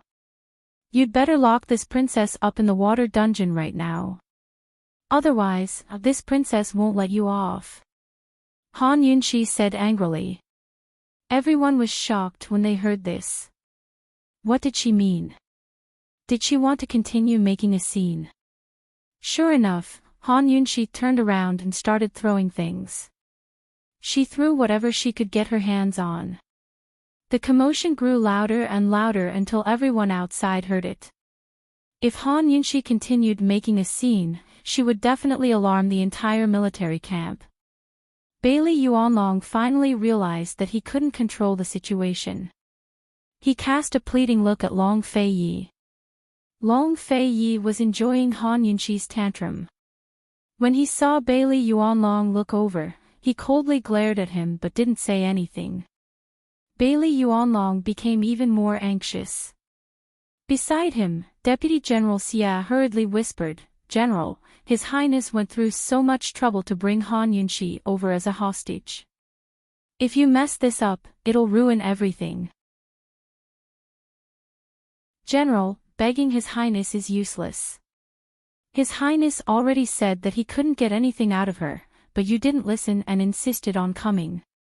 Look at this." Deputy General Wang was also anxious. In the end, Deputy General Zhao stood up. "Western Qin Princess, please calm down, calm down. Our general has no intention of forcing you, but he's worried that the Feng clan, Black clan, and Li clan will join hands. If that happens, both your Western Qin and my East Qin will be in danger. That's why he wants to ask the princess." The deputy general was giving Bailey Yuanlong a way out. No matter how unwilling Bailey Yuanlong was, he had to go along with it. "Han Yunshi, that's exactly what this general means. This matter is very important, so you should think it over carefully," said Bailey Yuanlong. Han Yunshi sneered. Had these people never seen a woman throw a tantrum before? Could a woman be reasonable when she threw a tantrum? Of course not. "I don't care. Bailey Yuanlong, this princess has had enough of being a hostage," Han Yunshi said loudly. Outside the door, Su Donglin couldn't help but spit out, "Great aunt, you've only been here for a day and you've already fallen asleep. Who knew that Han Yunshi would continue? You can either send this princess back to Ningqing today or lock this princess up in the water dungeon. Don't blame this princess for not reminding you, but once this princess touches water, you'd better check if it's poison before you drink it." Bailey Yuanlong was dumbfounded, and the deputy generals had no choice. They were here to intimidate the hostage, but who knew things would turn out like this? They all cast inquiring gazes at Long Feiyi. Finally, Long Feiyi opened his golden mouth. "Han Yunshi, have you had enough?" Han Yunshi was startled. Why did these words sound so familiar? She quickly recovered and said coldly, "Long Feiyi, I'll ask you one last time. Am I a hostage or a prisoner?" "Hostage," Long Feiyi replied with certainty. "Hostages could be treated well, but prisoners could only be abused. Is there anyone who puts a hostage under house arrest like this? Do you want this princess to suffocate to death in this tent?" Han Yunshi questioned. "Then what do you want?" Long Feiyi asked. "I want to enter and leave freely." As soon as Han Yunshi finished speaking, Bailey Yuanlong said sternly, absurd, impossible. As soon as Bailey Yuanlong finished speaking, Han Yunxi picked up the brush holder on the desk and threw it at him. Bailey Yuanlong dodged and was about to reprimand her, but Long Feiyi glared at him, and he could only shut up. You can walk within 1 li of this tent, but Su Donglin must follow you. If your identity is exposed after 1 li, you'll have to bear the consequences. Long Feiyi warned coldly. Han Yunxi seized the opportunity to cause a ruckus. First, she wanted to warn Bailey Yuanlong that she wasn't someone to be trifled with. Second, she wanted to fight for some space for herself.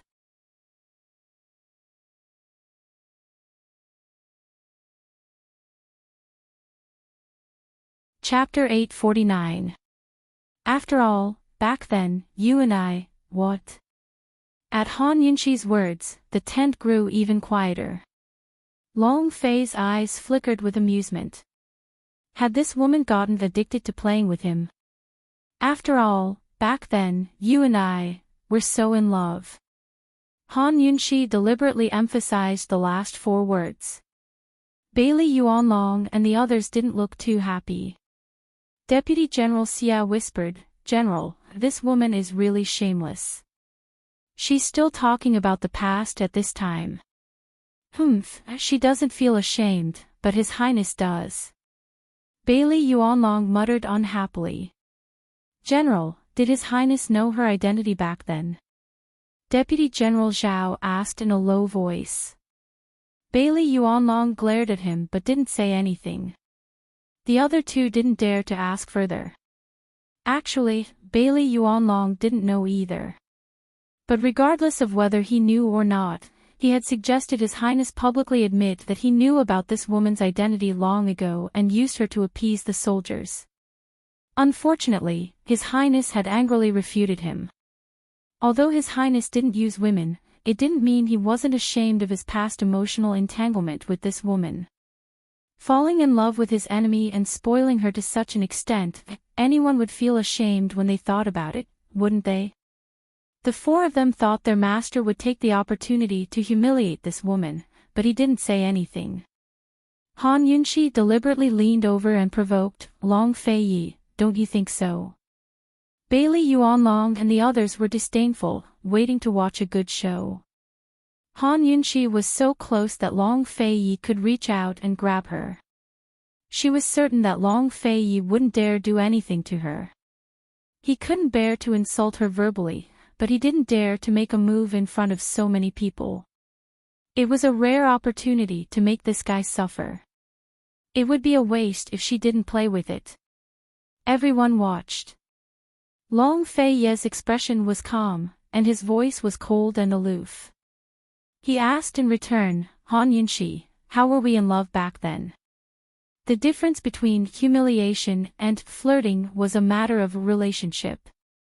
Therefore, in the eyes of Bailey Yuanlong and the others, even though the 2 of them appeared to be enemies on the surface, these words were a form of humiliation. However, in their actual relationship, no matter how humiliating they were, it could only be called teasing or even flirting. The smart Han Yunxi seemed to be cursed when she faced Long Feiyi. She became stupid easily. Long Feiyi not only used his mouth, but also his hands. He pulled Han Yunxi over and wrapped his arms around her waist, letting her come closer to him. Han Yunxi pressed her hands on the armrests of the chair to resist. Long Feiyi's mouth curved into a cold and evil arc. He exerted force and Han Yunxi's whole body was stuck to his body, unable to move. He gave a cold smile. "How are we affectionate? Han Yunxi, why don't you tell this prince?"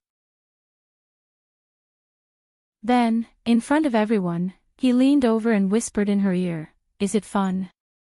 "Long Feiyi, that's enough." Han Yunxi was both angry and amused. "It's not enough." As he spoke, his large hand pressed down on her small buttocks and gently rubbed them. "Princess of Western Qin, it seems like you missed this prince's favor very much." If you announce to the world that you're willing to be this prince's bed slave, this prince doesn't mind rewarding you with a few rounds of affection. Han Yunxi's soul was about to shatter from the rubbing. It was as if a fire was gradually burning inside her. She finally understood that no matter the occasion, no matter when, Long Feiyi wasn't someone she could flirt with. She would only be the one being flirted with. In the eyes of Bailey Yuanlong and the others, she was being humiliated to the extreme. The deputy generals all sneered, and Bailey Yuanlong was even more disdainful. However, he soon frowned. The affectionate these two were talking about meant pleasure in bed. Then, Bailey Yuanlong had always known that His Highness was cultivating the lustbite power, but how could he know so much? He still didn't know the true purpose of his daughter, Bailey Mingxiang, coming to Tianshan.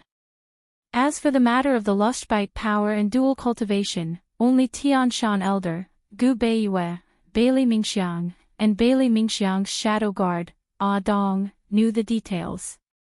Bailey Yuanlong remembered that when they were on Yuzhou Island, Han Yunxi still exposed the cinnabar on her arm. She was still a virgin. Now, it had been so long since that time on Yuzhou Island, and His Highness doted on her so much, she was probably already thinking of this. Bailey Yuanlong's first reaction was to look at Han Yunxi's stomach. The seed of the East Qin imperial family couldn't be planted in the stomach of a Western Qin princess. Bailey Yuanlong really couldn't imagine or accept that Han Yunxi was pregnant with His Highness' child. However, he was soon relieved. After Han Yunxi left Tianshan, she hadn't been with His Highness. It had been a few months, and her stomach was still flat. She definitely wasn't pregnant. If Han Yunxi and Long Feiyi knew that Bailey Yuanlong was worried about this, what would they think? In fact, it was no wonder that a general like Bailey Yuanlong would worry about this. The issue of the emperor's heir was a national matter, and all the civil and military officials would be concerned about it. Moreover, the East Qin imperial family only had Long Feiyi as their sole heir. Who didn't want him to produce more offspring for the imperial family? Let go of me. Han Yunxi was angry and struggled to get up. Long Feiyi, let go of me. You're shameless. Her anger was fake, but her desire to get up was real. If this continued, she didn't know how shameless his hands would become. Long Feiyi sneered, this crown prince thought you liked this crown prince's shamelessness, but it seems like this crown prince misunderstood. Then this loving face, will princess still give it or not? After Long Feiyi said this, he let go of her. After all, Bailey Yuanlong wasn't an idiot. They had to know when to act. Han Yunxi stood up and awkwardly retreated. She hurriedly tidied up her clothes and angrily said, Long Feiyi, we'll do as you say. Although East Qin and Western Qin aren't cooperating, this princess still hopes that everyone will respect each other during the ceasefire and abide by the agreement. Long Feiyi slowly tidied up his clothes and stood up. He coldly said, this crown prince still has this bit of credibility. After he finished speaking, he turned to leave. When he reached the door, he coldly said, General Bailey, why haven't you left yet? Bailey Yuanlong and the others finally came to their senses and hurriedly followed him out. They were full of admiration for His Highness. A woman like Han Yunxi could only be subdued by His Highness. After everyone left, Han Yunxi stood in place. Her heart was still beating fast. She waited for a while before going out, but Long Feiyi's figure had long disappeared. Her heart was suddenly filled with an indescribable sense of emptiness. Has His Highness returned to the main camp? She asked Su Donglin in a low voice. He went to the training field. Don't worry, Master, Bailey Yuanlong will definitely be scolded. Su Donglin chuckled in a low voice. As for how much Long Feiyi scolded Bailey Yuanlong afterwards, there was no need to mention it. After this, Bailey Yuanlong probably wouldn't dare to act blindly without thinking again. If Bailey Yuanlong didn't dare to make a move, who else in the army would dare to cause trouble for Han Yunxi? Han Yunxi's move of killing the chicken to warn the monkey was supported by Long Fei Yi. She could be considered safe in the East Qin camp. At night, Han Yunxi originally thought that Long Fei Yi would come. She had already asked Su Donglin to pass on a message for her. However, no matter how long she waited, Long Fei Yi still didn't come. The mermaid soldiers were on night watch, so Han Yunxi didn't dare act blindly without thinking. She could only wait. Who would have thought that Su Donglin would use the excuse of delivering something to tell her that Long Fei Yi had received an urgent message at the training field and was temporarily going out with Bailey Yuanlong. They wouldn't be back for 2 or 3 days and couldn't come to see her. Where did he go? What's so urgent? Han Yunxi anxiously asked. It should be a military matter. Master, this subordinate can't find out about military matters unless His Highness tells me. Su Donglin helplessly said. Han Yunxi understood that this was the military camp after all, so there were rules. She wrote a letter to Gu and called Su Donglin over, telling him that she would personally deliver it. This letter would tell Gu the truth and her whereabouts. She wouldn't help Long Fei or Ning Qing when it came to the Wind clan, but Gu Qishao and Mu Linger were outsiders who had been dragged into the mess. They had the right to know the truth. After Su Donglin left, Han Yunxi tidied up and prepared to sleep. Deep into the night, the sounds of the training gradually disappeared and the entire military camp became quieter. However, Han Yunxi tossed and turned for a long time, unable to fall asleep. Perhaps it was because they hadn't spent enough time together in the past few days, but she missed him so much that she couldn't sleep. Long Fei Yi, where are you now? What are you doing? She closed her eyes, and her mind couldn't help but recall everything that had happened during the day. Every word and action he had humiliated her, even the endless entanglements from 2 days ago. His grave and stern face, his deep eyes, his heat, his heavy breathing, the sweat that flowed to the tip of his nose, his strength, his gentleness. Han Yunxi turned over and buried her head in the pillow. She had the urge to go find him. She really missed that man. Heavens, the night really did make people lose their minds. At this time, a guard's voice suddenly came from outside the tent. The Princess of Western Qin, Miss Bailey, requests an audience. Bailey Mingxiang. Han Yunxi had already changed into her nightgown and was too lazy to change her clothes. It was really inconvenient to not have a maidservant in the military camp. She didn't come out, but shouted, "Let her in." After Bailey Mingxiang came in, he stood in front of the large hanging curtain and bowed respectfully. The Princess of Western Qin, may Mingxiang come in and speak with you? Han Yunxi hesitated for a moment, then said, "Come in." Bailey Mingxiang carefully lifted the curtain and walked in.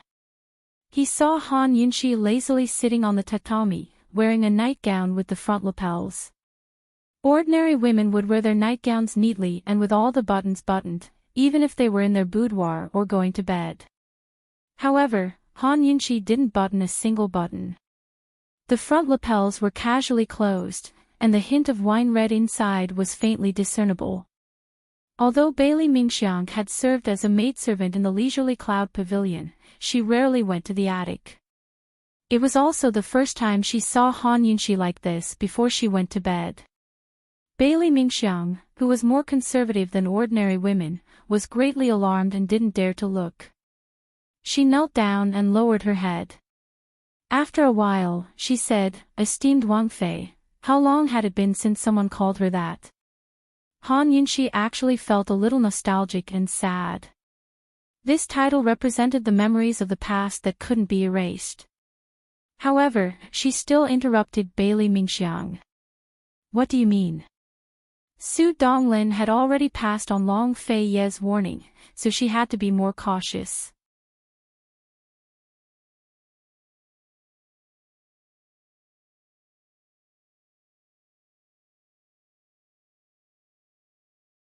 Moreover, His Highness must have known your identity long ago. Bailey Mingxiang explained quickly. Han Yunqi knitted her brows and remained silent. Bailey Mingxiang continued, Esteemed Wang Fei, she raised her head to look at Han Yunqi's collarbone. Han Yunqi was stunned at first, but then she immediately pulled her clothes up to cover it. How could she have forgotten about this? Bailey Mingxiang looked weak, but she was very careful and had sharp eyes. Long Fei Yi had left countless marks on her body 2 days ago. Just that time in the carriage, he had bitten her neck and left a bruise. Although Bailey Mingxiang was a virgin, she was still an adult. How could she not understand? This kind of mark would disappear in 2 or 3 days. She had fallen into Long Fei Ye's hands 2 or 3 days ago. Other than Long Fei Yi, who else would have the guts to do this? Anyone with a brain would know what was going on just by thinking about it. Long Fei Yi was a serious germaphobe and a self-disciplined person. If he didn't love Han Yunqi to the bone, how could he do this to her? There was no need for Bailey Mingxiang to explain. The two women were well aware of the situation. Han Yunqi remained silent and didn't say a word. Bailey Mingxiang became even more anxious and hurriedly said, Esteemed Wang Fei, Mingxiang already knew about your identity. When Su Xiaoyu scalded you, Mingxiang saw the phoenix birthmark when Mingxiang was applying medicine for you. When Mingxiang was young, Mingxiang read about it in an ancient book in the storehouse. The daughters of the Western Qin imperial family would always have a phoenix birthmark on their backs within 5 generations. Han Yunqi was shocked. She didn't expect Bailey Mingxiang to have hidden it so well. She had known about it for so long and had kept it a secret until now. Ning Cheng had told her about the birthmark in detail. Lady Tianxin's mother was the first generation of the Western Qin imperial family's legitimate daughter. Lady Tianxin was the 2nd generation, so Mingxiang was the 3rd generation.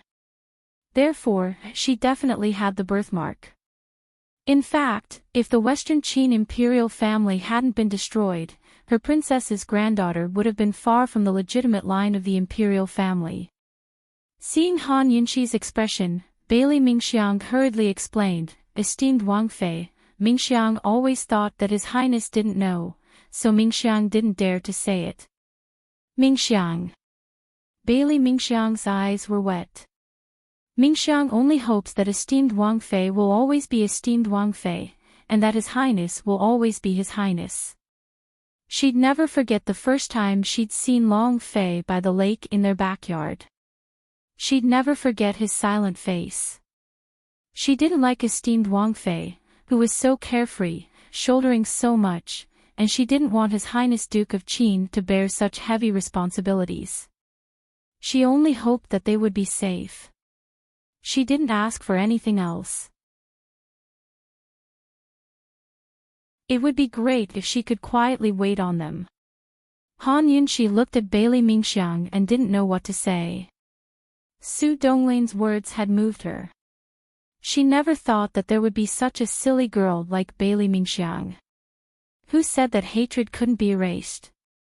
Han Yunqi was extremely moved. She smiled and said, I didn't dote on you guys for nothing. With Han Yunqi's words, Bailey Mingxiang finally breathed a sigh of relief.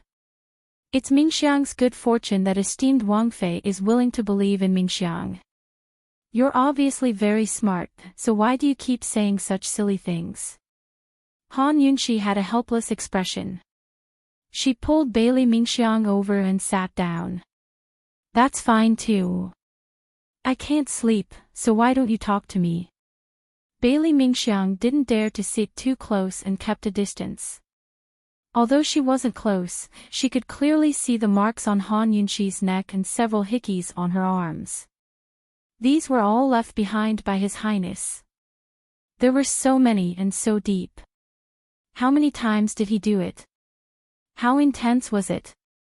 His Highness was such a cold person. What would he be like when he got hot? Bailey Mingxiang didn't dare to think too much. She hurriedly stopped herself from thinking about this terrifying question. Her ears were bright red. Noticing Bailey Mingxiang's bashfulness, Han Yunqi tightened her clothes. She rolled down her sleeves and pulled down her skirt. Bailey Mingxiang was a well-behaved and conservative woman. How could she stand the coolness of her body? Moreover, her body was covered in ambiguous marks.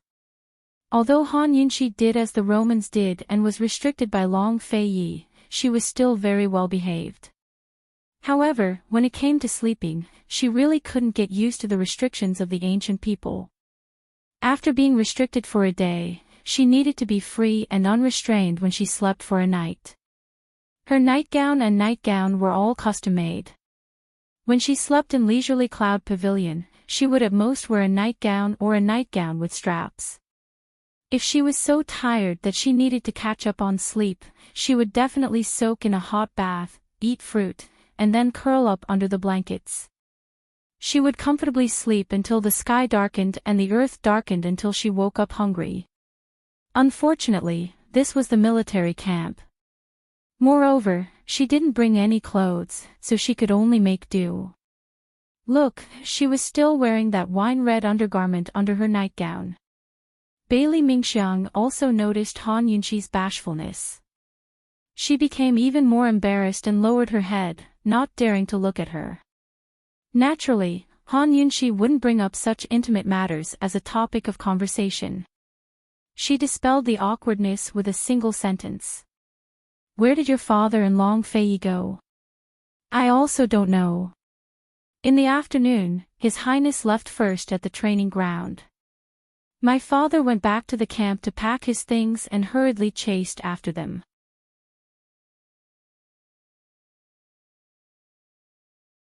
Bailey Mingxiang only just remembered this matter and immediately understood. Other than Adong, she also had several experts from Tianshan Kenzo protecting her. They were waiting for Bai Yanqing to make a move. Esteemed Wang Fei, then Mingxiang will take her leave. Bailey Mingxiang hurriedly turned to leave. Don't call me esteemed Wang Fei. From now on, call me princess. Han Yunqi reminded her. Bailey Mingxiang nodded and hurriedly left. That night, Long Fei Yi didn't return. Early the next morning, Han Yunqi didn't fall asleep until daybreak. But not long after, she was awakened by a familiar smell.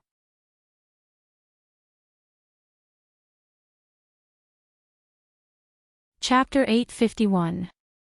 Han Yunqi lazily got up and wrapped her clothes around herself. Just as she was about to get up, she was suddenly startled awake. She carefully sniffed the air and immediately recognized that it was the aroma of old hen soup. She was so scared that she broke out in a cold sweat. She blurted out, "Zhao Mama." As soon as her voice fell, the curtain was suddenly lifted. She saw Zhao Mama standing by the curtain. She seemed to have specially dressed up. Her hair was neatly combed, and there were many vows inserted. Her face was radiant and her spirit was refreshed. She held the curtain with one hand and the other hand was very politely placed on her abdomen.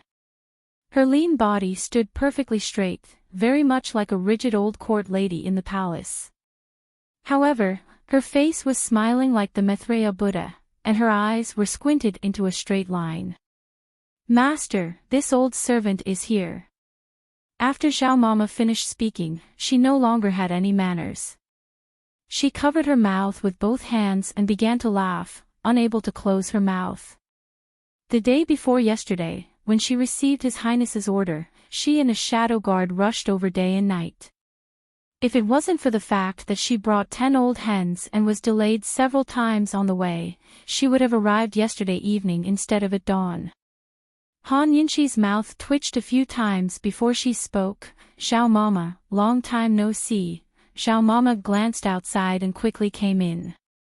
She leaned close to Han Yunqi's ear and whispered, Master, His Highness Shadow Guard has told this old servant everything. Master, don't worry, this old servant will call you princess in the future. This old servant is not from East Qin or Western Qin. This old servant is one of you and His Highness people. As she spoke, she couldn't help but giggle twice. She forced herself to stop and continued, in the future, I will also be one of Little Master's people. Little Master. Han Yunxi was stunned and didn't understand. Granny Zhao smiled again. This smile could really be regarded as a joyous occasion. Hee, Princess, His Highness asked this old servant to come here. Did he explain everything clearly to this old servant? What did he tell you? Han Yunxi suddenly felt a little scared. His Highness told this old servant to nourish the princess's body well in the next few days. I can't let the princess feel the slightest discomfort. Granny Zhao replied honestly. Han Yunxi almost banged her head against the wall when she heard the words, in the next few days, and, in the next few days. What was Long Fei trying to do? Zhao Mama was a shrewd old woman who'd come from the depths of the palace. She'd be able to understand Long Fei's implicit words perfectly. Even if Long Fei didn't have an underlying meaning, she'd be able to extend it to infinity. Zhao Mama sat down on the edge of the tatami and said earnestly, Mistress, His Highness was in such a hurry to find this old servant. You must be tired out these few days, right? Look at your face, it's already pale. This old servant has already told you that His Highness is young and full of vigor and energy. At his age, an ordinary man would already have 3 wives and 4 concubines. He only has you. If he doesn't torment you, who else can he torment? Look, you didn't listen to your elders and now you're suffering, right? If this old servant didn't guess wrong, His Highness must have been tormenting you every night these few days, right? As Zhao Mama spoke, she snickered and her eyes began to size up Han Yunxi's body. As she looked, she said, Princess, this old servant will remind you again. His Highness is at the age where he's like a wolf or a tiger. You have to understand, stop. Han Yunxi anxiously shouted. Her face was really pale. Zhao Mama wasn't a virgin Bailey Mingxiang, but a shrewd old palace maid. Many shameful things in the palace were taught by old palace maids like her. Even if Long Fei didn't understand, she would definitely understand. Did Long Fei really call Zhao Mama here just to make chicken soup for her to nourish her body? If she believed him, she wouldn't be surnamed Han. Princess, this old servant hasn't finished speaking.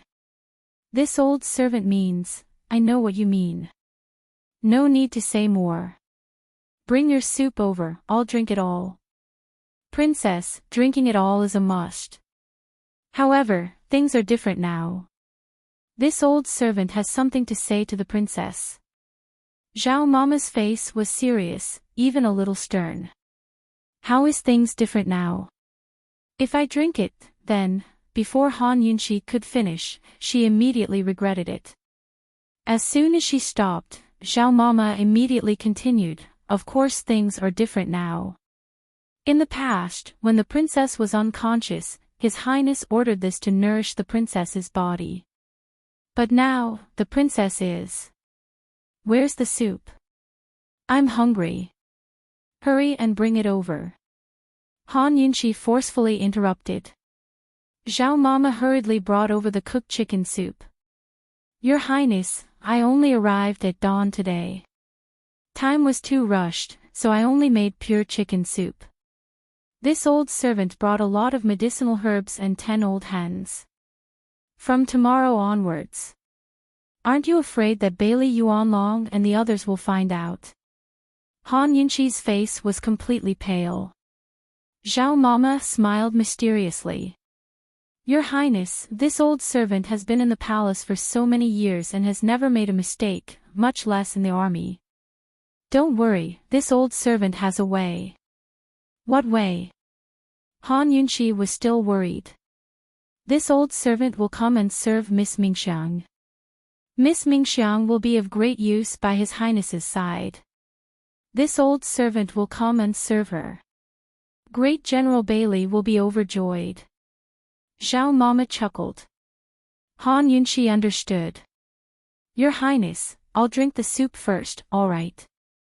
Alright, alright. This old servant won't disturb the princess any longer. Princess, please drink slowly.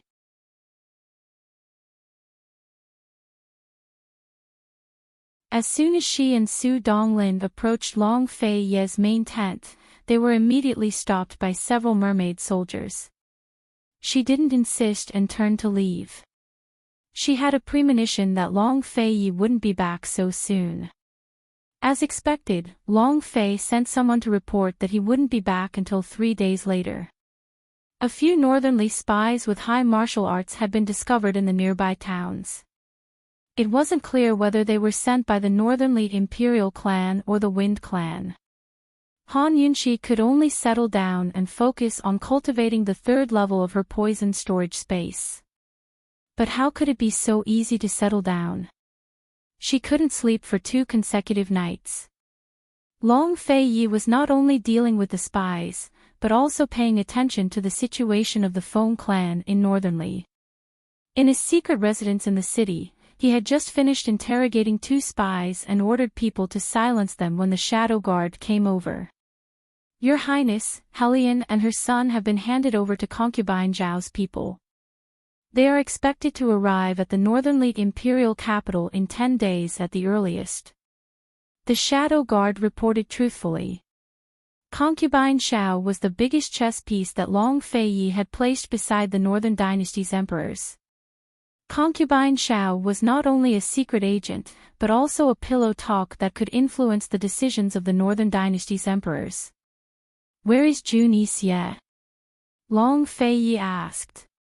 He has been confined to Northern Li's Tianhe city. The 30,000 horses are all left in the western suburbs of Tianhe city. To the outside, it is said that they need to be examined by a veterinarian to prevent the horse plague. The Shadow Guard reported truthfully. Long Fei Ye's lips curled into a cold smile. The Northern Dynasty's emperor's actions were faster than he had expected. He was afraid that Ning Qing would definitely sow discord. Long Fei Yi was not in a hurry. As long as concubine Zhao's side took action, the Northern Dynasty's emperors would definitely not let Jun Yixie go. At that time, the old fox behind Jun Yixie would have no choice but to appear. Of course, the old fox would most likely appear in advance because the bait, Bailey Mingxiang, had long been targeted. The few spies who returned to the city this time were aiming for Bailey Mingxiang. He didn't believe that the old fox would not appear if he acted on both sides. What's the situation on Ning Cheng's side? Long Fei Yi asked again. I couldn't find out anything, but the princess sent a letter to Gu, the Shadow Guard reported. Han Yunshi had told him about how Gu and Mu Ling had interrogated by Yu Qiao in the capital. Long Fei Yi had always treated Gu as a troublemaker and was too lazy to pay attention to him. If they could get something out of Bai Yu Qiao's mouth, they wouldn't have to wait so long. Long Fei Yi thought for a while before saying, serve him with brush and ink. He personally wrote a letter to Gu Beiyue and sent it to Chu Tianyin, who then contacted Gu Beiyue. Gu Beiyue had the right to know the truth. As for Gu Beiyue's choice, Long Fei Yi couldn't force him. After all, Gu Beiyue had chosen to work with him in order to hide Han Yunshi's identity. Now everything had changed. After sending off the letter, Long Fei Yi asked casually, where's Bailey Yuanlong? The general is still personally distributing the weapons in the west. He's asked Your Highness to go over and inspect them, the Shadow Guard replied. The ceasefire was to prepare for an even bigger battle. The Tang clan had secretly delivered a new batch of weapons to the city. Bailey Yuanlong had personally arranged for them. Once he was done, Long Fei Yi could look over them and secretly distribute them to the various armies. Once this matter was settled, they could go back. The soonest was evening, and the latest was night. Tell him this crown prince will be there later, Long Fei Yi said before putting on his mask and heading out the door. The Shadow Guard didn't understand. He glanced back and saw His Highness heading for the streets. Was His Highness going to buy something? But when had His Highness ever bought anything himself?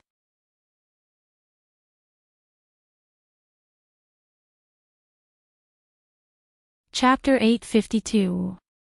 In the Dead of Night. With the cessation of the war between Eastern and Western Qin, the Western Qin barracks were no longer as brightly lit as before. Instead, it was quiet. In the main tent, it was dark. Only the moonlight that shone through the skylight barely illuminated the small world around the desk. Ning Qing sat beside the desk with his back to the wall. The moonlight shone down from above, but it couldn't illuminate his face.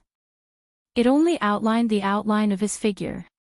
Apart from his usual aloofness and solitude, he was filled with desolation. This kind of desolation emanated from his body and enveloped the darkness of the entire tent. The early autumn night became especially bleak because of this. In a month's time, it would be the Mid-Autumn Festival, the reunion festival. Ning Qing suddenly leaned back, and the back of his chair hit the table and got stuck. He lay on his back, and when he looked up, his handsome face was bathed in the holy moonlight. He was as desolate as an abandoned child. Even the gentle moonlight would hurt him. He closed his eyes and immersed himself in his memories. There was only one person in his memories, Han Yunxi. At that time, she wasn't the princess of Western Qin. She was just the Qin Wangfei, just Han Yunxi. Her delicate and pretty little face was extremely angry, and her pair of cold phoenix eyes were burning with anger. She strode in from outside the pavilion and walked in front of him, picking up the wine on the table and fiercely splashing it on his face. She said, "Ning Qing, this wine is for you to wash your face. It's to remind you not to be so shameless. Don't think that no one can tell that you cheated with distiller's grain number 7. This scene kept repeating, and repeating again. Along with her voice. That woman, with her petite body, was fearless in front of him, a man who was more than 1.8 meters tall.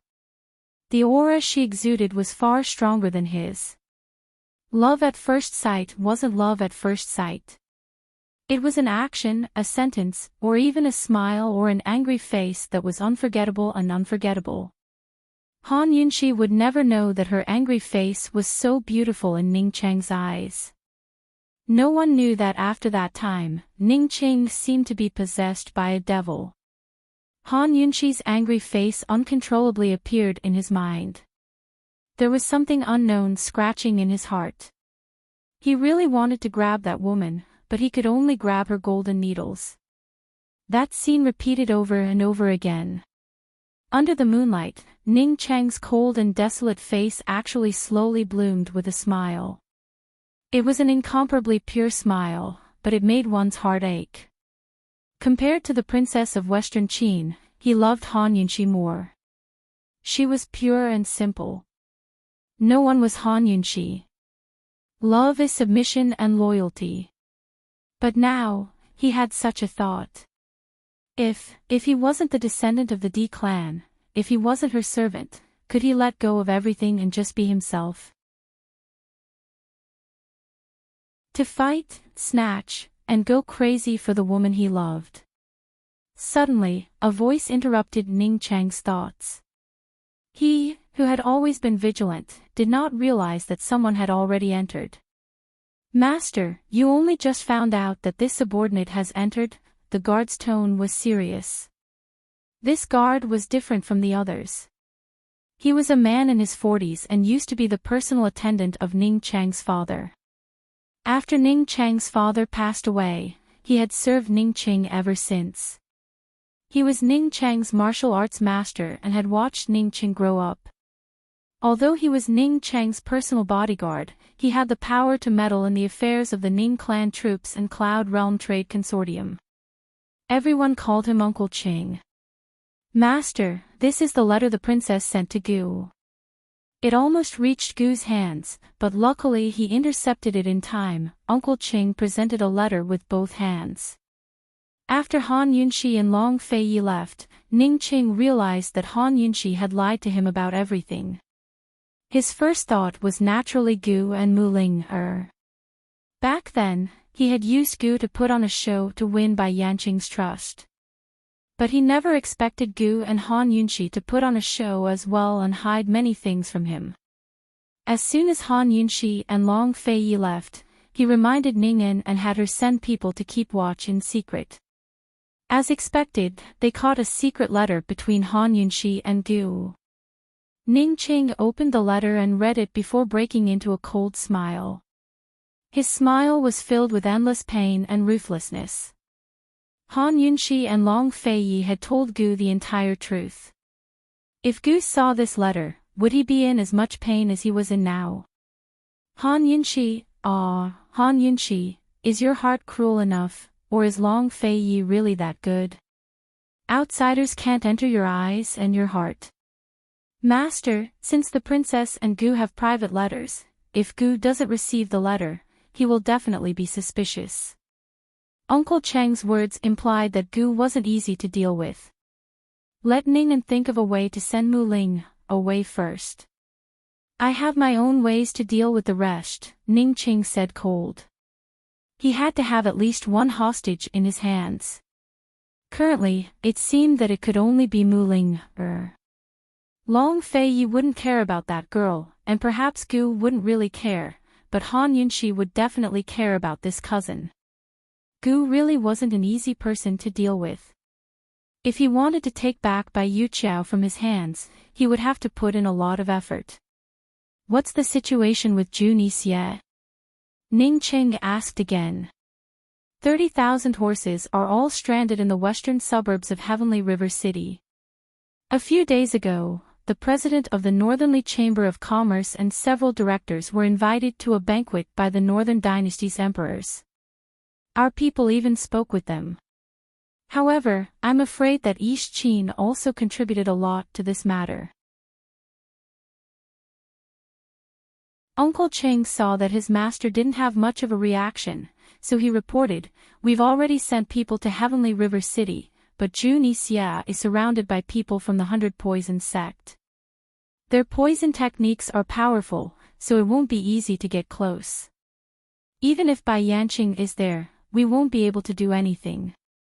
Uncle Cheng's meaning was that if they had the help of Han Yunxi, a poison expert, everything would be much easier. How could Ning Qing not pick up on the hint? Seeing that Ning Qing didn't speak, Uncle Qing continued, "This subordinate heard that the princess has been training a poison guard these years. They were selected from Long Feiyi's shadow guard and personally taught them poison techniques. Although there aren't many of them, each one of them is proficient in poison techniques. There are also rumors that after Long Feiyi gifted the City of Daughters to the princess's poison guards were stationed in the City of Daughters to teach her poison techniques. Master, the princess governs the City of Daughters under the mercenary system. Once those female assassins learn poison techniques, the consequences will be unimaginable." Hee, I didn't expect her to have this kind of ability. Ning Qing sneered. With Long Feiyi standing on her toes, there's nothing she can't do. Master, if the princess can't be used by us. Before Uncle Qing could finish speaking, Ning Qing suddenly slammed the table with a bang. The princess will never be used by us, because we must be used by the princess. Uncle Qing, for my father's sake, this clan head will spare you this time. If there's a next time, you'll have to serve my father. Uncle Qing slapped himself. This subordinate knows his mistake. Is there still no news of Gu Beiyue's whereabouts? Ning Qing sighed. He needed a companion too much. We're still looking, but I'm afraid the odds are against him. That's right, Uncle Qing replied, before adding, that's right, Ning En received Tang Li's secret missive yesterday. Ning Jing was released and she's fine. She's already at the Tang clan. Master, if we can use the Tang sect's hidden weapons as weapons, we'll have a chance of winning. Tell Ning Jing that a year's time is almost up. If we don't get things done properly, she can forget about ever coming back. Ning Qing said coldly. That night, Ning Qing sat in his chair for the rest of the night. The next day, he resolutely set out on his journey back to Tianning's capital city. Meanwhile, Gu and Mu Ling were already there, interrogating Bai Yuqiao for days. That girl Bai Yuqiao's mouth was really stubborn. No matter how much Gu Qixiao tortured her, she didn't utter a peep. Mu Ling couldn't bear to see Bai Yuqiao drenched in blood. Bai Yuqiao was even younger than she was, so she really didn't deserve to suffer like this. Gu picked up the red-hot iron and toyed with it with interest.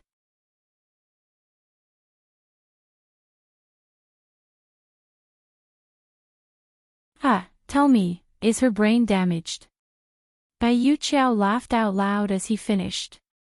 She'd been tortured to death by Gu over the past few days. Even if she wanted to confess, she'd have to bite him a few times before she was satisfied. Unfortunately, she was wrong. How could Gu Qixiao's heart be bitten so easily? How could it hurt? He is rather foolish, but it's a pity that this young master doesn't like him. Gu chuckled. Outside the door, Mu Linger, who hadn't left, heard everything clearly.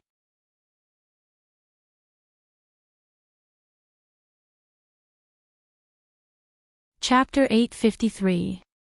Mu Ling froze outside the door. She didn't know why, but that night when Qi brother would rather she die than let Ning Qing off, she hadn't been so upset. But when she eavesdropped on those words, she felt so terrible that she wanted to die. She remembered when she was very, very young, a mama had told her, Ling, eavesdropping is the truest words. Mu Ling sniffled. She wanted to be brave like that night. But in the end, she couldn't take it anymore. Covering her face, she turned and ran, her tears drifting in the wind.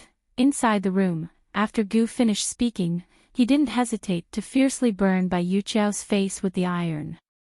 Caught off guard, Bai Yuqiao screamed in pain. Ah! Amidst the screams were Gu Qixiao's own words. This young gentleman forgot to tell you, but only this young gentleman is allowed to bully that silly girl. If you dare to scold her again, this young master will ruin the right side of your face too. Bai Yuqiao screamed as she stared at Gu Qixiao's devastatingly beautiful face, her body trembling. Everyone said that beautiful women had the hearts of snakes and scorpions, but beautiful men were even more so. Gu Qixiao was too frightening. Bai Yuqiao regretted her past actions. She should have confessed on the first day. I confess. Master's whereabouts are usually unknown. Even senior brother and I don't know where he is. He's always been the one to contact us, so we have no way to find him, Bai Yuqiao said anxiously. But Gu wouldn't let go of the iron until he got the information he wanted. I only know that Master has a courtyard within Tianning's borders. Han Yunqi's servant girl, Su Xiaoyu, is imprisoned there. I can take you there, Bai Yuqiao said. Seeing that Gu had no intention of giving up, she hurriedly said, that's all I know. Let's go over there first and discuss the situation again. After saying that, she took the initiative to move her face closer. If you don't believe me, you can ruin my face too. Anyway, I don't want to live anymore. Only then did Gu put down the iron. At this time, Ning'an came over. Just as Ning'an was about to enter the room, Gu pushed her out and closed the door. How's Han Yunqi doing recently? He asked in a low voice. It was about time for Han Yunqi to send a letter. He had been waiting for it. Due to the recent ceasefire, there are a lot of things going on in the military, Ning'an said calmly. Ceasefire? Gu was surprised.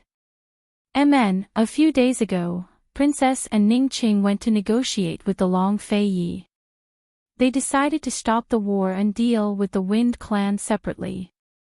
Therefore, Bai Yuqiao is very important to us. Gu, whether or not Princess can win against the Long Fei Yi depends on you, Ning'an said seriously. She's already confessed. Gu relayed Bai Yuqiao's words to Ning'an. Ning'an was overjoyed. Gu, when I see Princess, I'll definitely put in a good word for you. Gu snorted. Do I need you to put in a good word for me? Put away your tricks and don't disgust me. Go and prepare. We'll set off tomorrow. Okay. As soon as Ning'an left, she immediately sent a secret letter to Ningqing. Gu also secretly wrote a letter to Han Yunxi, asking about the ceasefire. Whether Gu's letter could reach Han Yunxi's hands was unknown. Chu Tianyin had already received a secret letter from the Long Fei Yi, but he was unable to contact Gu Beiyue. Previously, when he contacted Gu Beiyue, he used Gu Beiyue's goshawk to deliver the letter. When he sent the letter, Chu Tianyin only knew that Gu Beiyue was in Bai Yanqing's hands, but he didn't know where he was. The goshawk had already returned. Where could he find him? Helpless, he could only send the secret letter back to the Long Fei Yi. As for Gu Beiyue's situation, he could only wait for Gu Beiyue to take the initiative to contact him again. Everyone was looking for Bai Yanqing, and Jun Yixia had also been inquiring about his master's whereabouts. He had finally dealt with the Crown Prince and Second Prince of Northernly with great difficulty and smoothly brought the war horses to Northernly. He thought that his master had already dealt with the Northern Dynasty's emperors. Who knew that not only was his master missing, but the Northern Dynasty's emperors had also become suspicious of him and forced him to stay in Tianhe City. It was early autumn in the north, and the vegetation had already begun to wither. The grass on the grassland had long since turned yellow, and the vast grassland was desolate. More than half a year of running around and tiring, but Jun Yixia's face didn't show any signs of fatigue. He rode high on his horse, wearing a handsome riding suit. His facial features were deep, as if they had been deliberately sculpted by the heavens. He was very handsome. His hand holding the horsewhip casually brushed the hair at the corner of his eyebrows. A blood-red eyebrow nail was faintly discernible, adding a mysterious aura. As long as he wasn't in front of his master, Bai Yanqing, he would always be so high and mighty, arrogant, and insufferably arrogant. With nearly 100,000 war horses in hand, he should be even more high-spirited. However, at this moment, there was still a hint of worry in his eyes. Master, where exactly is he? What happened? He couldn't contact Bai Yuqiao, so he could only send people back to the 100 Poisons sect to investigate the situation. The Northern Dynasty's emperors were suppressing him, and the Eastern and Western Qin suddenly stopped fighting. The situation had changed so much that he, who had just returned, couldn't see through it. Of course, he wasn't in a hurry. No matter why the Eastern and Western Qin stopped fighting, as long as he dealt with the Northern Dynasty's emperors well and controlled all the military power in Northernly, he wasn't afraid of anyone.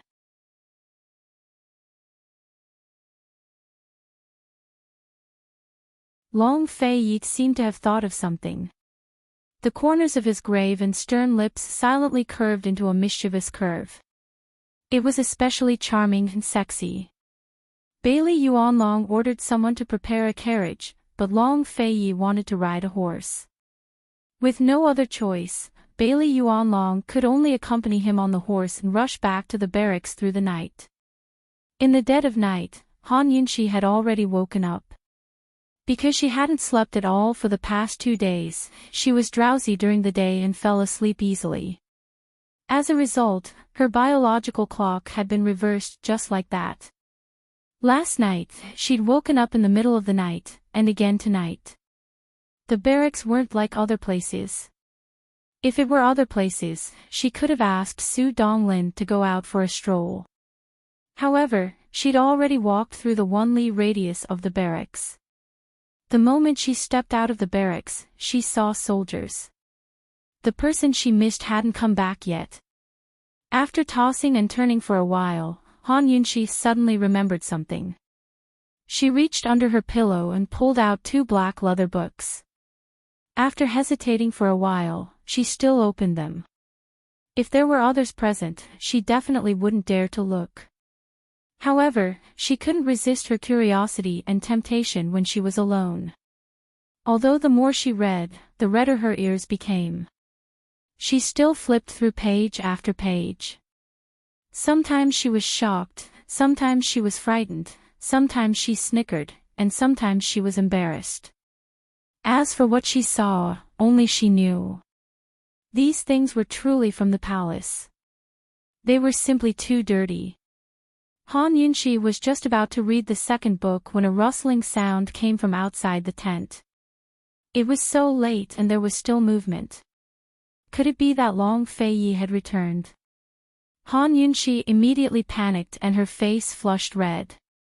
She hurriedly stuffed the 2 books under her pillow, afraid that Long Fei Yi would come in and see them.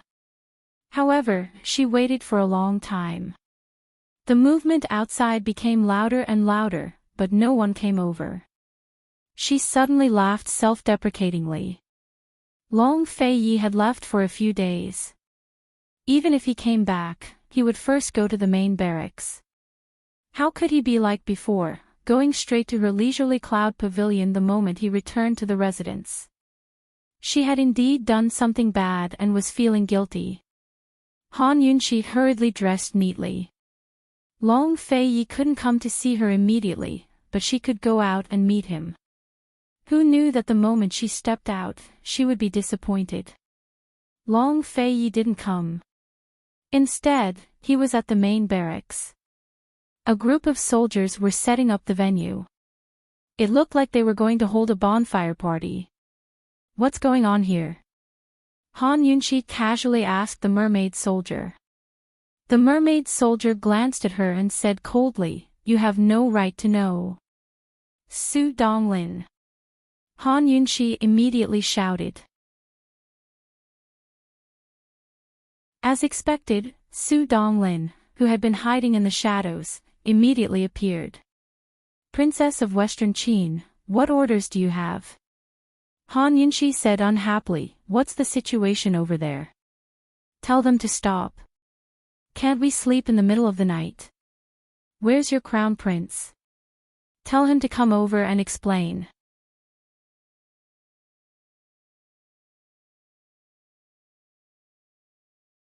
Chapter 854. Han Yunxi pretended to be arrogant and bossy, causing the mermaid soldiers beside her to look over. They were so angry that they almost flew into a rage, but in the end, they held it in. Su Donglin snickered and hurriedly explained, "Your Highness, His Highness can only see you tomorrow.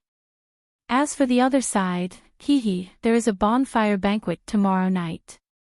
Time is tight, so we must hurry up and prepare." Han Yunxi said that just now because she wanted to find out news about Long Fei Yi. Hearing that Long Fei Yi would be back tomorrow, she was overjoyed. Why is there a bonfire banquet? Who is it to welcome? In her impression, the bonfire banquet in the army was a rather grand banquet, so there must be a reason for it. "Princess, tomorrow is the 7th day of the 7th month, the Qiqiao festival," Su Donglin said. Han Yunxi suddenly realized that tomorrow was the 7th day of the 7th month. The 7th day of the 7th month was celebrated as Valentine's Day in modern times, but in ancient times, it also had the meaning of Valentine's Day. Qiqiao, women not only prayed for dexterity on this day, they also prayed for wealth, a happy and sweet marriage, and children. This festival was considered a women's festival. Han Yunxi did not understand why the army celebrated this festival. "We are all men, why celebrate the Qiqiao festival?" She asked disdainfully, "Could it be that your crown prince likes this festival?" The mermaid soldiers looked over again, their faces full of anger. Why was this woman mocking the crown prince for no reason? What did the crown prince do to provoke her? The crown prince was already extremely benevolent for not imprisoning her. However, Su Donglin snickered.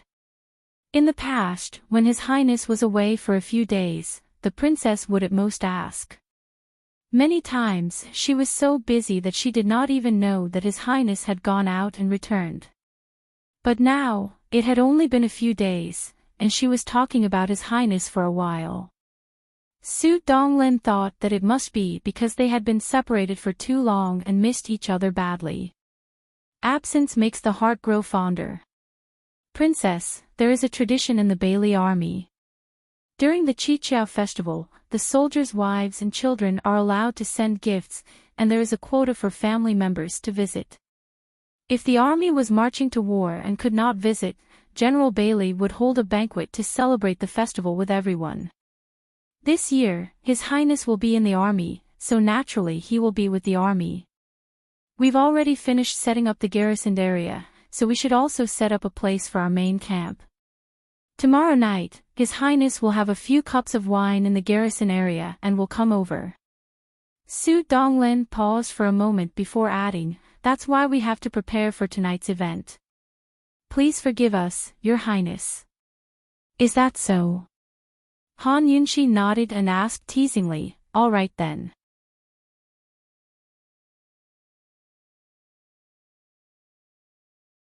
She has no right to attend my East Qin army's banquet. Su Donglin glanced at Long Feiyi. Long Feiyi didn't say whether Han Yunshi would be invited or not. He coldly said, call her out. Su Donglin shouted a few times through the curtains, but there was no response. What's going on? Long Feiyi's eyes flashed with a trace of anxiety. Su Donglin naturally knew what was going on. The princess had been sleeping day and night these past few days. She hadn't come out the entire morning, so she must be sleeping in right now. However, Su Donglin didn't explain. He slapped his thigh. Nothing bad happened, right? The princess hasn't come out the entire morning. Your Highness, General, the Western Qin princess wouldn't have run away, right? As soon as his voice fell, Long Feiyi charged in. Han Yunshi. Long Feiyi cried out in alarm. No matter how deeply Han Yunshi slept, she was immediately awakened. In her daze, she heard Long Feiyi's figure and immediately got up to lift the curtains. Her face was languid and sleepy, and her waist-length hair was casually scattered. Her nightgown was lightly tucked in, revealing her well-proportioned fair legs and snow-white jade-like arms. Her clothes were loose and overlapping, revealing her deep cleavage. Long Feiyi was instantly stunned, but Han Yunshi woke up the moment she saw him. At that moment, Bailey Yuanlong also caught up. Your Highness, what's... The moment Bailey Yuanlong came in, Long Feiyi suddenly flew forward and pushed Han Yunshi into the inner room, then casually lowered the thick curtains. Han Yunshi was caught off guard and almost fell. Fortunately, Long Feiyi caught her wrist in time. She leaned back, and her nightgown also fell back, leaving both sides completely open. She really wasn't used to wearing the ancient people's underwear because it was too thin. She had to wear several layers to cover it up. That wine-red color was her custom-made chest. But even so, how could that wine-red color cover her proud peaks? Long Feiyi's eyes met hers, and his gaze couldn't help but move downwards. He always looked at her beauty with a scrutinizing gaze, even a little serious, which made Han Yunshi feel a lingering fear. This guy was actually the scariest and most domineering when he was serious. Even she didn't have any room for negotiation. Bailey Yuanlong was still outside. Having seen Long Feiyi lose control, Han Yunshi was really worried. She hurriedly pulled up her clothes to cover herself and whispered, Long Feiyi. At that moment, Bailey Yuanlong was already asking loudly, Your Highness, are you inside? Did something happen? Is Han Yunshi still here? Is she all right? Long Feiyi was actually indifferent and even stared at her. Han Yunshi was anxious. Just as she was about to remind him in a low voice, Long Feiyi suddenly pulled her over. The moment she drew close, he buried his head in the deep ravine in front of her and took a fierce bite. After pausing for a moment, he released her and turned to leave. Han Yunxi was stunned. She stood in place, feeling as if something was teasing her body and heart. She felt an indescribable restlessness, but also a sense of emptiness and dissatisfaction. Long Fei Yi. Long Fei Yi. She cursed wildly in her heart. Despicable. Separated by a curtain, Long Fei Yi expressionlessly said to Bailey Yuanlong, "She's asleep. Later, have Bailey Mingxiang arrange for a maidservant to serve her." There were no maids in the army, and there were pitifully few womenfolk. They could only find Bailey Mingxiang or Zhao Mama. "Yes. It's good that she's fine. Your Highness should hurry and rest," Bailey Yuanlong replied. After Long Fei Yi and Bailey Yuanlong left, Han Yunxi's heart was still thumping wildly. By the time she hurriedly dressed and chased after them, Long Fei Yi had already returned to the main tent. "When did you come back? Why didn't you wake me up?" Han Yunxi whispered. Su Donglin looked innocent. "Master, His Highness set off late last night and arrived at least one envoy ahead of time. This subordinate didn't expect it either. He traveled all night." Han Yunxi's heart ached. She originally wanted Su Donglin to think of a way to let her see Long Fei Yi, but now that she thought about it, it was better to let him rest. Tonight's bonfire party was bound to last until late into the night. Although his body was in good condition, she couldn't bear to torment him like this. "Master, Bailey Yuanlong doesn't allow you to attend tonight's party. His Highness didn't say anything, so I don't know if you can attend." Su Donglin reminded her. "His Highness is probably preparing to take a bath. This subordinate will go and ask after he rests." Han Yunxi nodded and didn't say anything. She thought that she would have to wait until tonight to have a chance to speak with Long Fei Yi alone. Ever since she had mentioned her background in the carriage, they hadn't had a chance to speak alone for several days. She didn't know what Long Fei Yi thought of that matter. Han Yunxi could only wait. Not long after, Zhao Mama led a few shadow guards over with 10 boxes. The mermaids immediately surrounded them. "Zhao Mama, this is..." Zhao Mama complained, "This old lady has lived for so long, but I've never seen a woman like her. His Highness gave her some color, and she could open up a dye house. She went straight to her nose. She actually asked for 10 boxes of clothes and accessories from His Highness. If he didn't give it, she said that she wanted Western Qin to send it over. If we didn't send it to her, those who didn't know would think that our East Qin couldn't even compare to a box of clothes and accessories. Tell me, isn't this infuriating?" The mermaid soldiers had been suppressed by Su Donglin for the past few days, so they didn't dare speak up. Hearing Zhao Mama's loud scolding, they were very happy and immediately agreed. Zhao Mama took the chance to tell them to quickly send the things in so that they wouldn't be rushed. Thus, the 10 chests were carried into the tent without a hitch. Han Yunxi had already heard Zhao Mama singing. She looked at the 10 boxes suspiciously with a face full of doubt. She left with the shadow guards before asking, "Zhao Mama, what's going on? What is this?"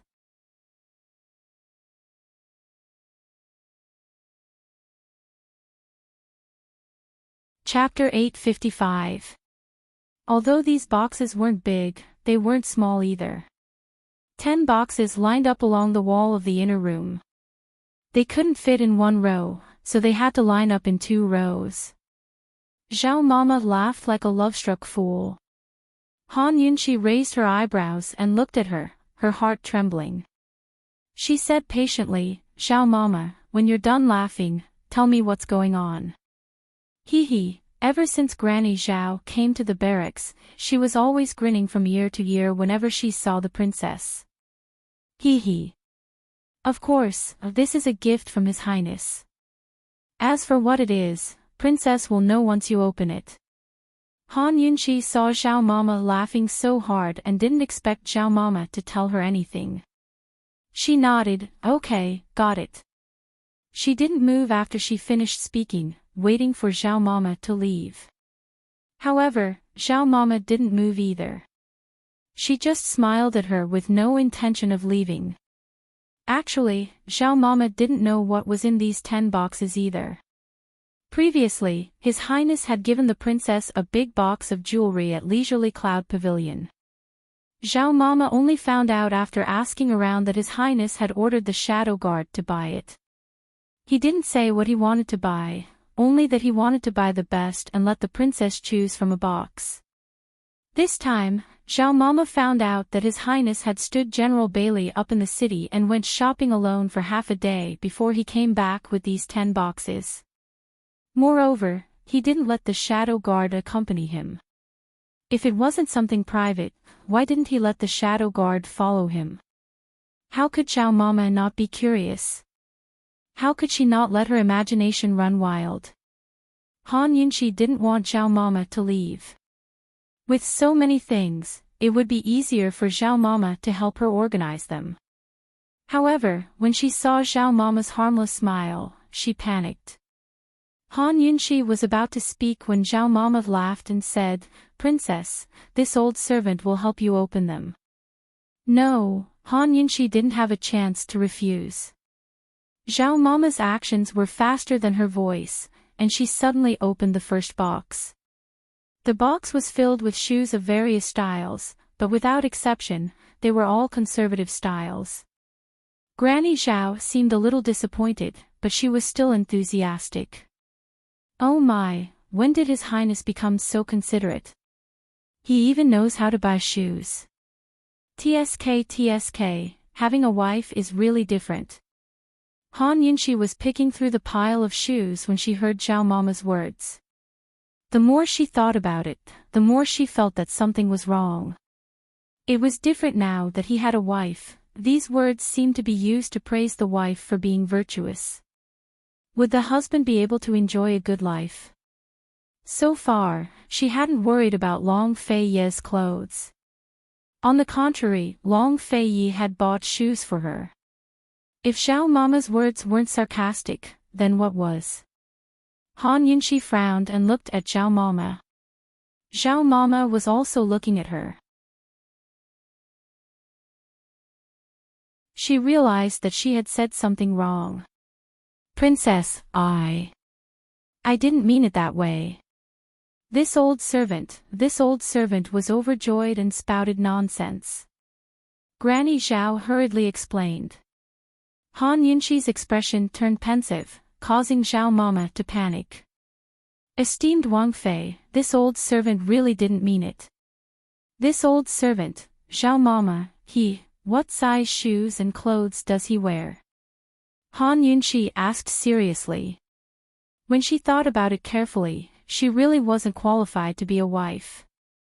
Zhao Mama was about to answer truthfully, but suddenly changed her words. Oh my, I left the tailor's measurements in the prince's residence. Princess, please take His Highness's measurements. His Highness has lost weight recently, and the previous measurements don't fit him. Actually, Han Yunqi immediately swallowed the words that were about to come out of her mouth. Although Long Fei Yi had lost weight, only his face was thinner. His body was still very strong and didn't lose much weight. Not only did she see it, she also felt it. All right, then help me find a tape measure when you go back, Han Yunqi said as she opened the second chest. This was another box of shoes. Just like the first box, they were all well-made and famous goods. A pair of shoes was worth a lot, not to mention a box. Han Yunqi couldn't help but smile wryly. Long Fei's style of gift-giving was unique and unparalleled. It left a deep impression. Zhao Mama glanced at it and was even more disappointed. Why didn't His Highness know that the rarer something was, the more precious it was? Wasn't he afraid that the princess would become numb after seeing too many of them? Could it be that he avoided the shadow guard and bought these things? Han Yunxi looked at the 2 chests of shoes and felt much more at ease. She quickly opened up the remaining 8 chests and found that Long Fei had given her clothes and accessories. Han Yunxi used her fingers to pick up a dress and looked at it with interest. The dress was very nice, but it was very conservative. The collar was very high and it supported the chin. Zhao Mama glanced at it and was very disappointed.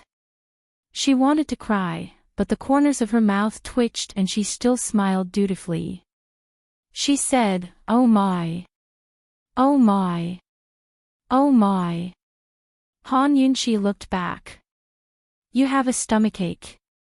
Zhao Mama's smile was obviously uglier than crying. "No.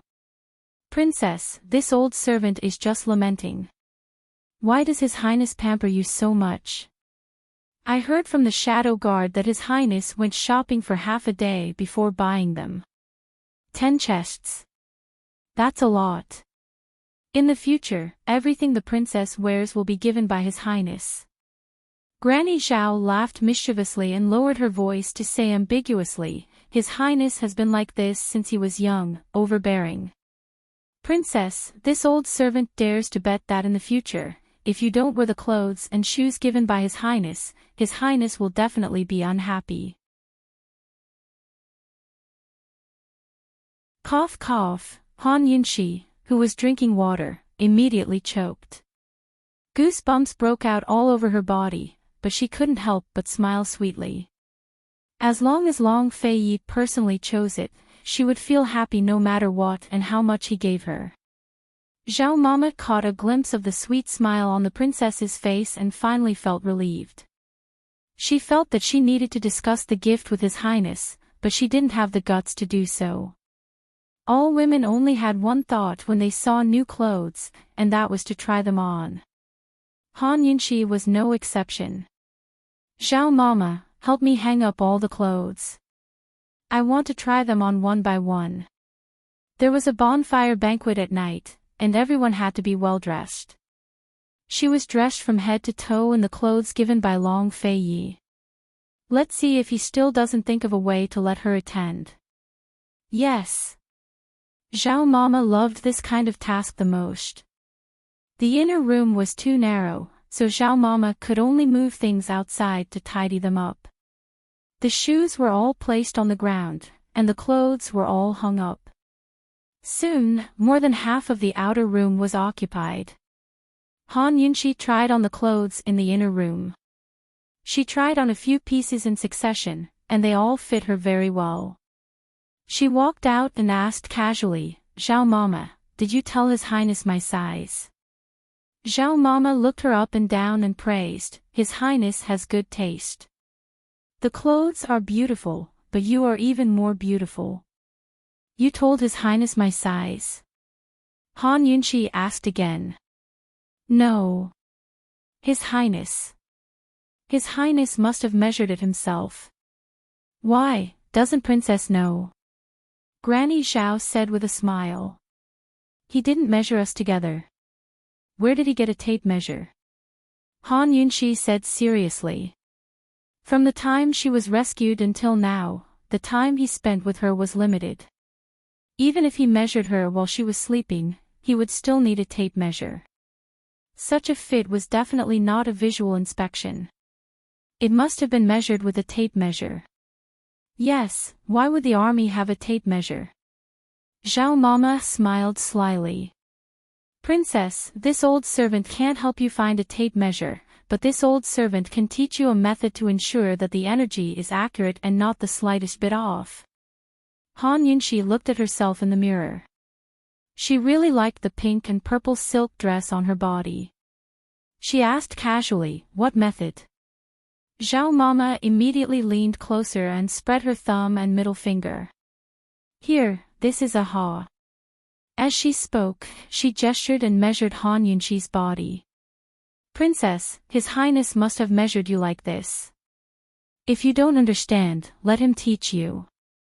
If His Highness knew that you were going to make clothes for him, he would definitely be happy."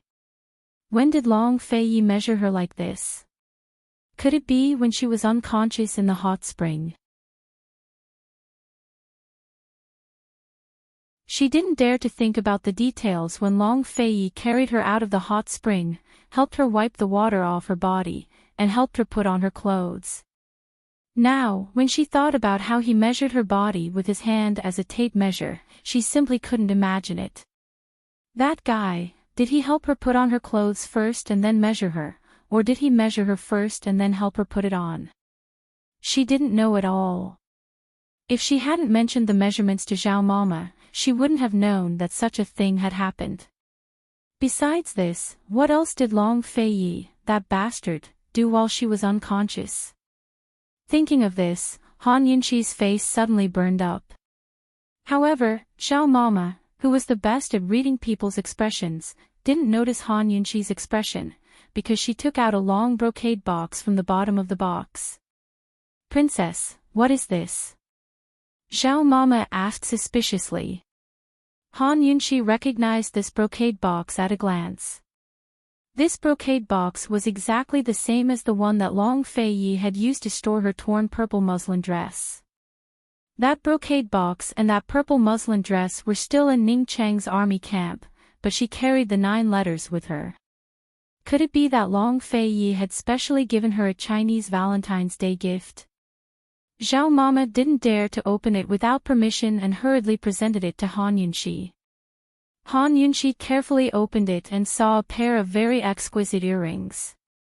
The earrings were a pinkish purple and shaped like phoenix feathers. They hung with drooping tassels and were inlaid with fine crystals that glowed faintly with a pinkish purple light. At first glance, they looked very much like angels' wings. But upon closer inspection, one would discover that the phoenix feathers were the same as the birthmark on her back. Han Yunqi was pleasantly surprised. She examined them carefully and discovered that the character Yi was carved on the back of the phoenix feathers. Even if she was given the world and the country as her betrothal gift, it wouldn't be as good as this Yi character. Long Fei, for all eternity, Yunqi will never let you down.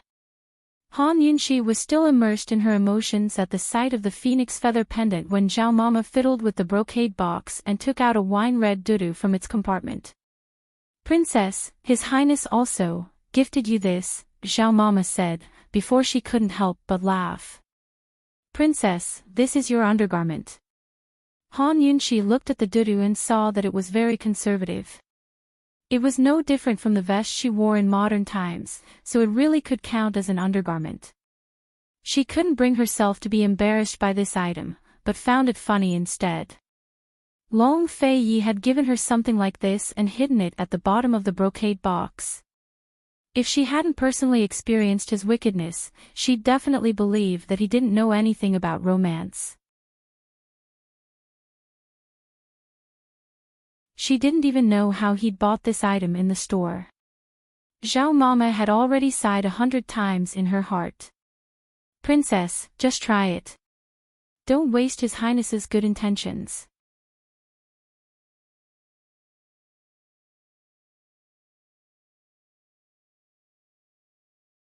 Chapter 856. Zhao Mama had basically given up all hope. Han Yunqi, on the other hand, really liked Long Fei's big and small gifts, as well as his secret gifts. He was such a cold and conservative person, yet he went to the store to buy these things for her. How much sincerity did he have? Since he had gone to such great lengths, she had to try it on. Han Yunqi tried on this purple dress in the inner room. It was surprisingly fitting and close-fitting. It was practically tailor-made.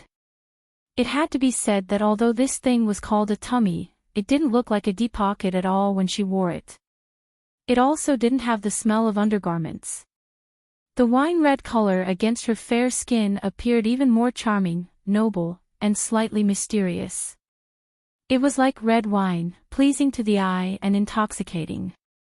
It was worthy of being personally chosen by Long Fei. Han Yunqi really liked this dress and really wanted to wear it for Long Fei to see. Zhao Mama walked in and weakly sized up Han Yunqi. She casually said, "Too little is too tight, too much is too wide." His Highness really measured it accurately. When these words came out, Han Yunxi was stunned. Granny Zhao, on the other hand, quivered. Her face, which was as listless as an old tangerine, suddenly glowed and her dimples bloomed like a flower. "Princess," His Highness measured it very carefully. "Hee, this is simply too fitting." "When did His Highness measure it? Did Princess not know?" Zhao Mama meaningfully glanced at Han Yunxi's proud peaks. She covered her mouth and laughed. Even her face was flushed red. In terms of the size of close-fitting clothes, the bust was the most important. Even Zhao Mama, this shrewd old palace maid, blushed, let alone Han Yunxi, the person involved. She actually thought that he was conservative and full of sincerity. She even wanted to wear it for him to see. Han Yunxi wished she could dig a hole and bury herself. "Long Fei, this is the gift you gave me. You bastard. You're even dirtier than Zhao Mama. Princess, put on that purple dress just now. His Highness will definitely be happy to wear it for tonight's bonfire party." Zhao Mama returned to her smiling state. After the princes came of age, the Jingshi Fang would send people to teach them the ways of adulthood. Although His Highness wasn't like other princes who flirted with women at a young age, he still grew up in the palace. How could he not know the ways of the world? Looking at the sincere gift on the princess, Zhao Mama knew that she didn't need to worry about His Highness. Han Yunxi only pretended not to hear Zhao Mama's words. She was about to chase her out when footsteps came from outside. Zhao Mama came out of her surprise, and was about to speak. She was about to speak, but she was stopped. Zhao Mama wanted to laugh, but she didn't dare to laugh, and then she had to leave the room. When there was no more sound outside, Han Yunxi asked, "Zhao Mama. Zhao's here." As soon as her voice fell, the sound of footsteps could be heard again. It seemed that the footsteps were deliberately heavy so that she could hear them. Han Yunxi hadn't put on her outer garment when the person came in. It was none other than the gift-giver, Long Fei Yi. He had just finished bathing, changed out of his formal clothes, and put on a white brocade robe. There was a jade belt around his waist, and his black hair was tied up high. After washing away the exhaustion from a night of running around, he looked refreshed. He didn't have his usual arrogance, coldness, and steadiness, and looked like a noble young master. When he came in, he saw that she was wearing her outer garment halfway. She was stunned and stopped. He leaned against the wall and crossed his arms. There was a smile on his face as he looked at her with interest. He was the one who gave her the outer garment and the inner garment, so she didn't know which one he was looking at. Han Yunxi quickly recovered her wits and put on her outer robes. She pretended not to know anything and deliberately bowed. "Good luck to your Highness. Thank you for your Highness's gift." "How do you want to thank me?" Long Fei Yi raised his eyebrows and asked. Han Yunxi immediately stood up and looked at him. "Why did you give me so many? I can't wear them all." "What about the earrings?" Long Fei Yi asked. He had spent a lot of effort on those things. In order to engrave his name, he had destroyed several pairs. It was his first time doing such meticulous work with his hands that wielded two swords. If Han Yunxi didn't put them on, he would really be unhappy. Leaving aside everything else, Han Yunxi truly liked and was moved by the pair of phoenix feather earrings. She took the phoenix feather earrings and said to Long Fei Yi, "Help me put them on." She sat in front of the mirror and looked at Long Fei Yi standing behind her and leaning over. Long Fei Yi didn't know how to put them on, but he carefully tried to study them. He was afraid of hurting her, but he was also afraid that he couldn't put them on properly. Han Yunxi didn't teach him. She just sat there and let him fiddle with them. She looked at him in the mirror. He was quiet, focused, and incomparably gentle. She didn't expect him to be so patient. Looking at his slightly furrowed brows and his gentle gaze, Han Yunxi suddenly wished that this moment would last forever. Long Fei Yi, how lucky am I to be able to travel through 3,000 years to meet you and marry you. Han Yunxi couldn't help but reach out to gently stroke his handsome face. Long Fei glanced at her in the mirror and saw her smiling at him. He didn't make a sound, but allowed her to stroke his face as he continued to focus on his earrings. Han Yunxi gently caressed his ears, nose, and lips. He finally said in a low voice, "Be good, don't mess around. I haven't put them on properly." She was in his way. She put down her hand and asked faintly, "Long Fei Yi, about what I told you last time." Long Fei Yi's hand clearly stiffened. The thing she told him last time was something that happened a few years later. It wasn't that he hadn't thought about it these days. "Sure, I haven't put them on properly." He avoided answering. She obediently stopped talking and continued to enjoy this quiet and beautiful time. In the end, he settled on the phoenix feather earrings and put them on both sides. In the mirror, her hair was half tilted, her earrings drooped, and her collar was high. She looked dignified and charming as if she was made by nature. Long Fei Yi leaned over to her ear and looked at her in the mirror. His fingertips gently brushed the tassels of her earrings. "Do you like it?" "I like it very much," Han Yunxi answered honestly. "It's good that you like it." Long Fei Yi was happy. "I like the words on it even more," Han Yunxi said again. "That's even better." Long Fei Yi smiled contentedly. He leaned in gently and kissed the phoenix feather gently. He lingered and kissed her earlobe. Unlike her previous rejection, Han Yunxi didn't move. She looked at him in the mirror and saw him go from being gentle like water to being delirious. That naturally handsome and cold face was really captivating when he was delirious. Even the devastatingly beautiful Gu couldn't compare to a third of him.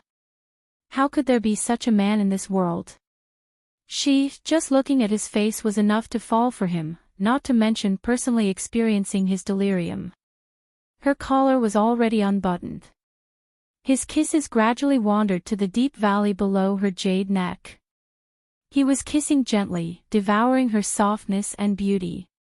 "Yi," she couldn't help but exclaim. She thought that they were already very intimate, but she didn't expect them to be so intimate. "Ah, Yi. Don't." She stopped looking at him in the mirror and lowered her head to look at the real him. She gently hugged his head, wanting to stop him, but still refusing. The floor gradually became a mess. His brocaded white robes and her pink and purple dress fluttered to the ground in a tangled mess. The two of them were deeply entangled as well, unable to distinguish between you and me. Under the dim candlelight, the scene in the mirror was charming and gentle. Many times she was pushed against the mirror, her back pressed against the cold surface of the mirror. It was bone-chilling cold, but she still couldn't wake up. From the mirror to the low couch, and then to the tatami mats, she almost went limp in his arms. It was as if she'd drunk alcohol, drifting between sobriety and intoxication, between remembering and forgetting. But she remembered one thing he'd said very clearly. That was the only thing he'd said. His breathing was ragged, his voice hoarse, but his tone was firm. "Yunxi, I believe that you won't leave." When she said she wouldn't leave, he believed her. He believed everything she said. He didn't want to talk about this topic anymore. He propped his arm on the pillow and leaned against it. She leaned against his chest to rest. "Do the clothes fit?" he asked lazily. She immediately glared back. "Bad." He laughed out loud. If she answered like that, then she must know what he meant. His laughter only made her more embarrassed and angry. She turned to scratch him, but he stopped her and said seriously, "If you keep moving, I'll move too." She immediately stopped. She didn't want to faint here and miss the bonfire banquet tonight. He grew serious. "Arrange for a servant girl to serve you later. There's no need to go anywhere else in the army. If there's anything lacking, just tell the servant girl to buy it from the city." She nodded before suddenly laughing. "If that's not enough, you'll buy it yourself." That, of course, was referring to that wine-red robe. She stared at him, waiting for his answer. Sure enough, he avoided her gaze in embarrassment. After a while, he leaned over and whispered in her ear. Hearing this, she couldn't help but laugh until she almost fainted. This fellow actually liked her custom-made tube top from before. He couldn't find a similar style and was afraid that she wouldn't like it, so he bought something else. The Honorable East Qin Crown Prince, the high and mighty Long Fei Yi. If the world knew that you did this kind of thing, what kind of reaction would they have? Han Yunxi was in Long Fei Ye's embrace, laughing like a flower. Long Fei Ye's brows tightly knit. He did not say a word as he turned over and pinned her under him. Was it that hard to make her stop laughing? Han Yunxi was laughing while struggling. Without knowing why, her jade arm reached out and pushed the pillow away, revealing the 2 black leather secret books. What is this? Long Fei Yi let go of her and brought one book over. Han Yunxi was shocked and quickly reached out to take it. Long Fei Yi immediately dodged and was even more curious. What is this? Nothing, don't look. Han Yunxi panicked and charged over. Long Fei Yi did not expect this and was pushed down, falling back. However, he still grabbed the black leather secret book and did not let it go. Han Yunxi was on top of him, reaching out to grab it. It was a pity that her hand was not as long as Long Fei Ye's, so she could not reach it no matter how hard she tried. She was on top of him and tossing around like this, it was simply challenging his self-control. Long Fei Yi liked her challenge and his lips curled into an evil smile. He deliberately gave the black leather secret book to her. When Han Yunxi was about to grab it, he immediately took it away. This made Han Yunxi anxious and angry, but she could do nothing. What is this thing? He asked. Give it to me, and I'll tell you. She lied to him.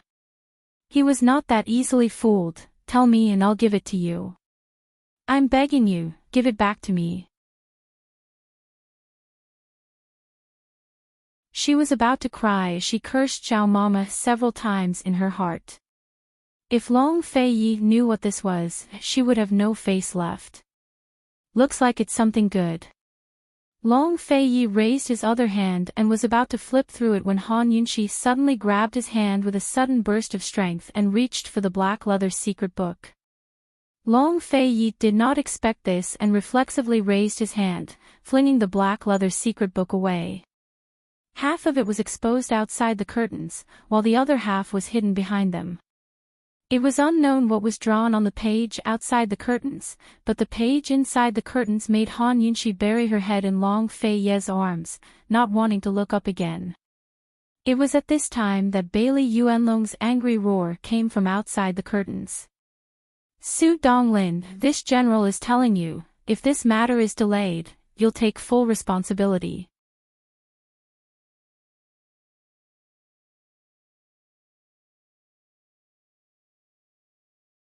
Chapter 857. Bailey Yuanlong had an urgent matter to discuss with Long Fei Yi. He assumed that His Highness was resting in the main barracks, but he couldn't find him anywhere. He searched around the barracks again, but didn't find anyone. Only Han Yunxi was left. Su Donglin wouldn't let him in no matter what. Actually, he'd already been arguing with Su Donglin for a while, but not as loudly. Long Fei Yi and Han Yunxi had been too engrossed in each other to notice the commotion outside. By now, Bailey Yuanlong was so angry at Su Donglin that he was shouting. Long Fei Yi and Han Yunxi had no choice but to hear him. In truth, Su Donglin was also afraid that he wouldn't be able to stop Bailey Yuanlong. That was why he deliberately provoked Bailey Yuanlong into shouting and alerting the other two in the tent. General Bailey, it's not that this subordinate won't let you in, but it's really inconvenient. General, please calm down and forgive me. Su Donglin repeated the same words more than 10 times, but he still continued. Inconvenient, inconvenient. How could it be inconvenient for so long? Tell her to come out immediately. Bailey Yuanlong was smart enough to find Han Yunxi instead of Long Fei Yi. He'd been in the army for a long time and knew how to manage his troops. He wasn't stupid either. Telling Han Yunxi to come out counted as a form of probing. General Bailey, it's not that this subordinate won't call the princess out, but it's really inconvenient. General Bailey, please. Su Donglin's pretense was enough to infuriate Bailey Yuanlong to death. He cut him off angrily. If I don't anger, I won't forgive you. Su Donglin, if you don't call her out today, this general will hold you accountable. Of course the general can hold this subordinate accountable. But before you interrogate this subordinate, I ask that you greet His Highness Crown Prince first. Su Donglin straightened his back. He'd replaced Chu Shifeng as the head of the Shadow Guard. Although he didn't have as much power as General Bailey, his status wasn't low either. He wasn't easy to bully. When the army is outside, the monarch's orders cannot be obeyed. What's more, I'm dealing with a mere guard like you. Bailey Yuanlong didn't waste any more words with Su Donglin and abruptly pushed him away.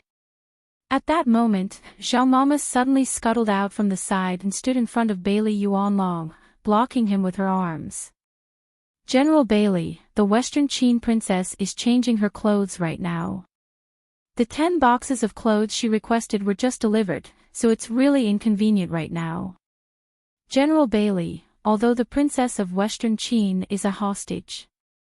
Granny Zhao lowered her voice, but it's still his. Before she could finish speaking, Bailey Ling pushed Zhao Mama away with his palm and pushed her towards Su Donglin, who was about to come over.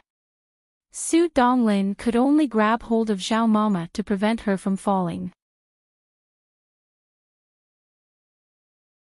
Bailey Yuanlong took the opportunity to stride into the camp.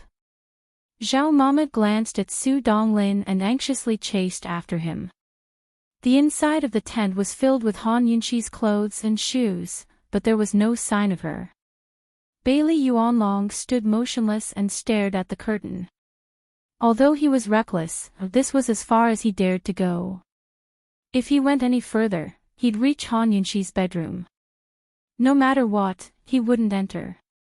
Only now did Bailey Yuanlong realize the importance of arranging for a servant girl to serve here as soon as possible. Zhao Mama stood behind Bailey Yuanlong. Her old eyes were very sharp. As soon as she entered, she saw a book stuck in the lower corner of the curtain, half of it sticking out. Moreover, she could tell at a glance that it was the secret palace manual she'd given to the princess. In that instant, Granny Zhao didn't know whether to laugh or cry. Zhao Mama only felt that Bailey Yuanlong was really asking for 1,000 knives. Bailey Yuanlong wasn't stupid. He and Su Donglin had quarreled so loudly, yet they hadn't alerted Han Yunxi.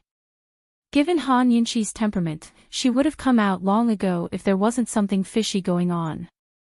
She wouldn't be hiding like a tortoise when he was already here. Bailey Yuanlong was 100% sure that Han Yunxi was up to something. He was also 80% sure that His Highness was here. If His Highness was here, and in the inner room at that, then this matter wasn't ordinary. Bailey Yuanlong had long suspected this. Otherwise, he wouldn't have been so angry over an urgent matter. Bailey Yuanlong felt unwell at the thought of what might have happened. However, Bailey Yuanlong was at a loss as to what to do. He didn't know whether to advance or retreat. What should he do? If he retreated, he wouldn't feel at ease or reconciled. Moreover, he had urgent matters to report. If he entered, he couldn't and didn't dare. If he couldn't, it was because of etiquette. Not to mention Han Yunxi, he couldn't even barge into an ordinary servant girl's bedroom. If he didn't dare, it was because of his status. Even if His Highness was inside, he still wouldn't dare to barge in. In the end, he was the monarch, the lord. Bailey Yuanlong's eyes weren't muddled. After hesitating for a moment, he also saw something in the corner of the curtain. However, he knew it was a book, but he didn't know what kind of book it was. He took a step forward and was just about to take a closer look. Suddenly, the book turned a page. There was no wind in the tent. Even if there was wind, it might not necessarily be able to flip the book. It was stuck under the curtain and difficult to flip through. This was clearly man-made. So, the person behind the curtain was flipping through the book. At this very moment, Long Fei Yi and Han Yunxi were still lying on the edge of the tatami, very close to the curtain. Long Fei Yi was lying on his side, one hand propping up his head and the other slightly raised. He gently raised his hand, and an invisible force was applied to the little black book like a gust of wind. Another page was flipped over, and another new page of content appeared. It was frightening, causing one's face to turn red. Long Fei Yi only glanced at the content and didn't have the slightest interest. His interest was all on the face of the woman in his arms. Her expression was more brilliant and varied than any page in the book. Han Yunxi was so embarrassed that her entire face was burning, bright red like a ripe apple. She lowered her head in extreme embarrassment and wanted to cry, but no tears came out. Even if there was a crack in the ground, she wouldn't crawl into it. Because she wanted to bang her head on the ground and die. Too embarrassing. How could she live? She also knew that Bailey Yuanlong was outside. She wanted to stop Long Fei Yi, but how? Didn't Long Fei Yi also know that Bailey Yuanlong was outside? He even deliberately flipped through the book to cause a commotion. What was he trying to do? With her current appearance, she absolutely believed that he wouldn't let Bailey Yuanlong barge in. Bailey Yuanlong didn't have the guts. But flipping through the book for others to see, wasn't it obvious that he was slandering her? Bailey Yuanlong couldn't be sure that Long Fei Yi was in the room, but he could definitely be sure that she was. What would Bailey Yuanlong think of her? Han Yunxi only felt that her illustrious reputation had been ruined by Zhao Mama's hands, and then completely ruined by Long Fei Yi. Long Fei Yi looked at her with interest. Seeing that she still didn't speak or raise her head, he raised his hand. He gently raised his hand and the little black book flipped to another page. At this very moment, Bailey Yuanlong finally saw the contents of the book clearly. In that instant, even the uncouth man's face turned red.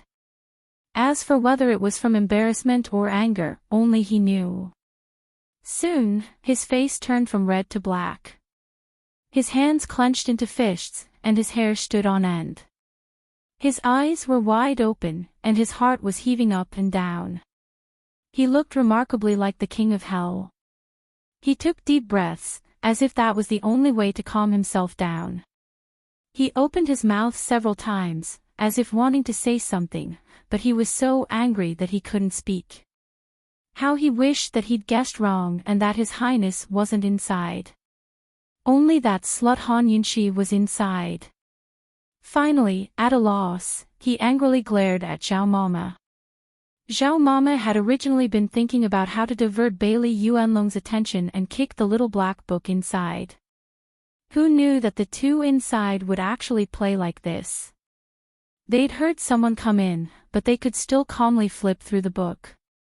They were still reading.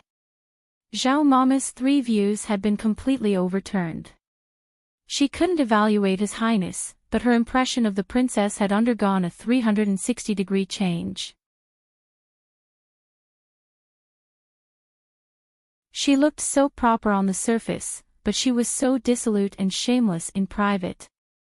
Those 2 books were clearly meant for her to read in private. Why did she take them out to read with His Highness? So what if she read them? There were already people outside the curtains, so how could she flip through them so unscrupulously? Although Zhao Mama didn't cry, she couldn't help but wipe her eyes. They were full of bitter tears.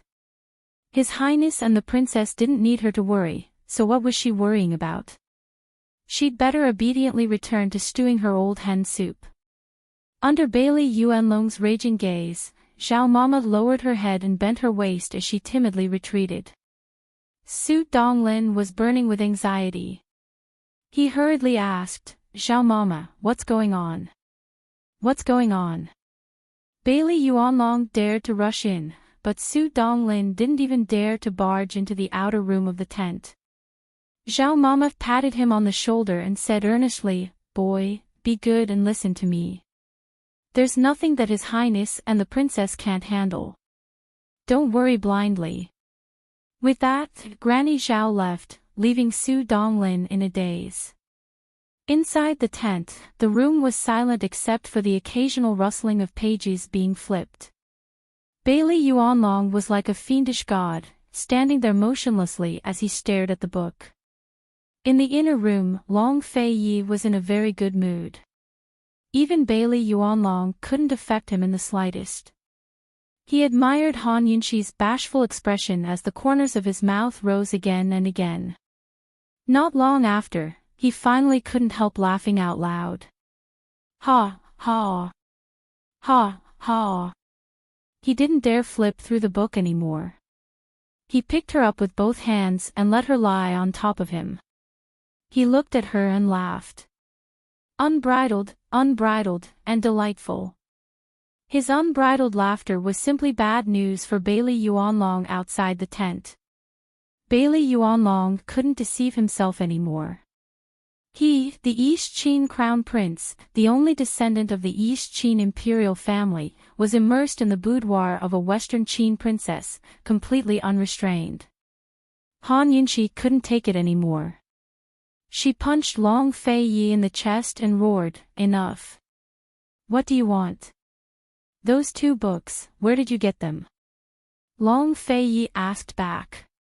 "Let me go." "Enough." Han Yunxi was flustered and exasperated. If this continued, how could they continue their act? Did he really want her to live a life of captivity? Or did he want to fall out with Bailey Yuanlong and cause internal strife? "You won't say." He ignored her protests and worries. "I'll ask you again, who gave them to you?" "You." Before she could finish speaking, he suddenly flipped over and pressed her under his body, his eyes cold and confused. Han Yunxi was truly frightened. She warned in a low voice, "Long Fei Yi, are you crazy?" Long Fei Yi ignored her warning, so Han Yunxi could only surrender. "Zhao Mama gave them to me 2 days ago." "You read them?" Long Fei Yi asked again. "You're tuning into the LoveLore Library YouTube channel. We're so grateful for your support, and don't forget to subscribe to join us on this incredible journey through captivating stories. Your generosity through donations truly makes a world of difference, as it's the primary source of revenue that allows me to expand and enhance this channel for you. Thank you from the bottom of my heart for being a part of this adventure.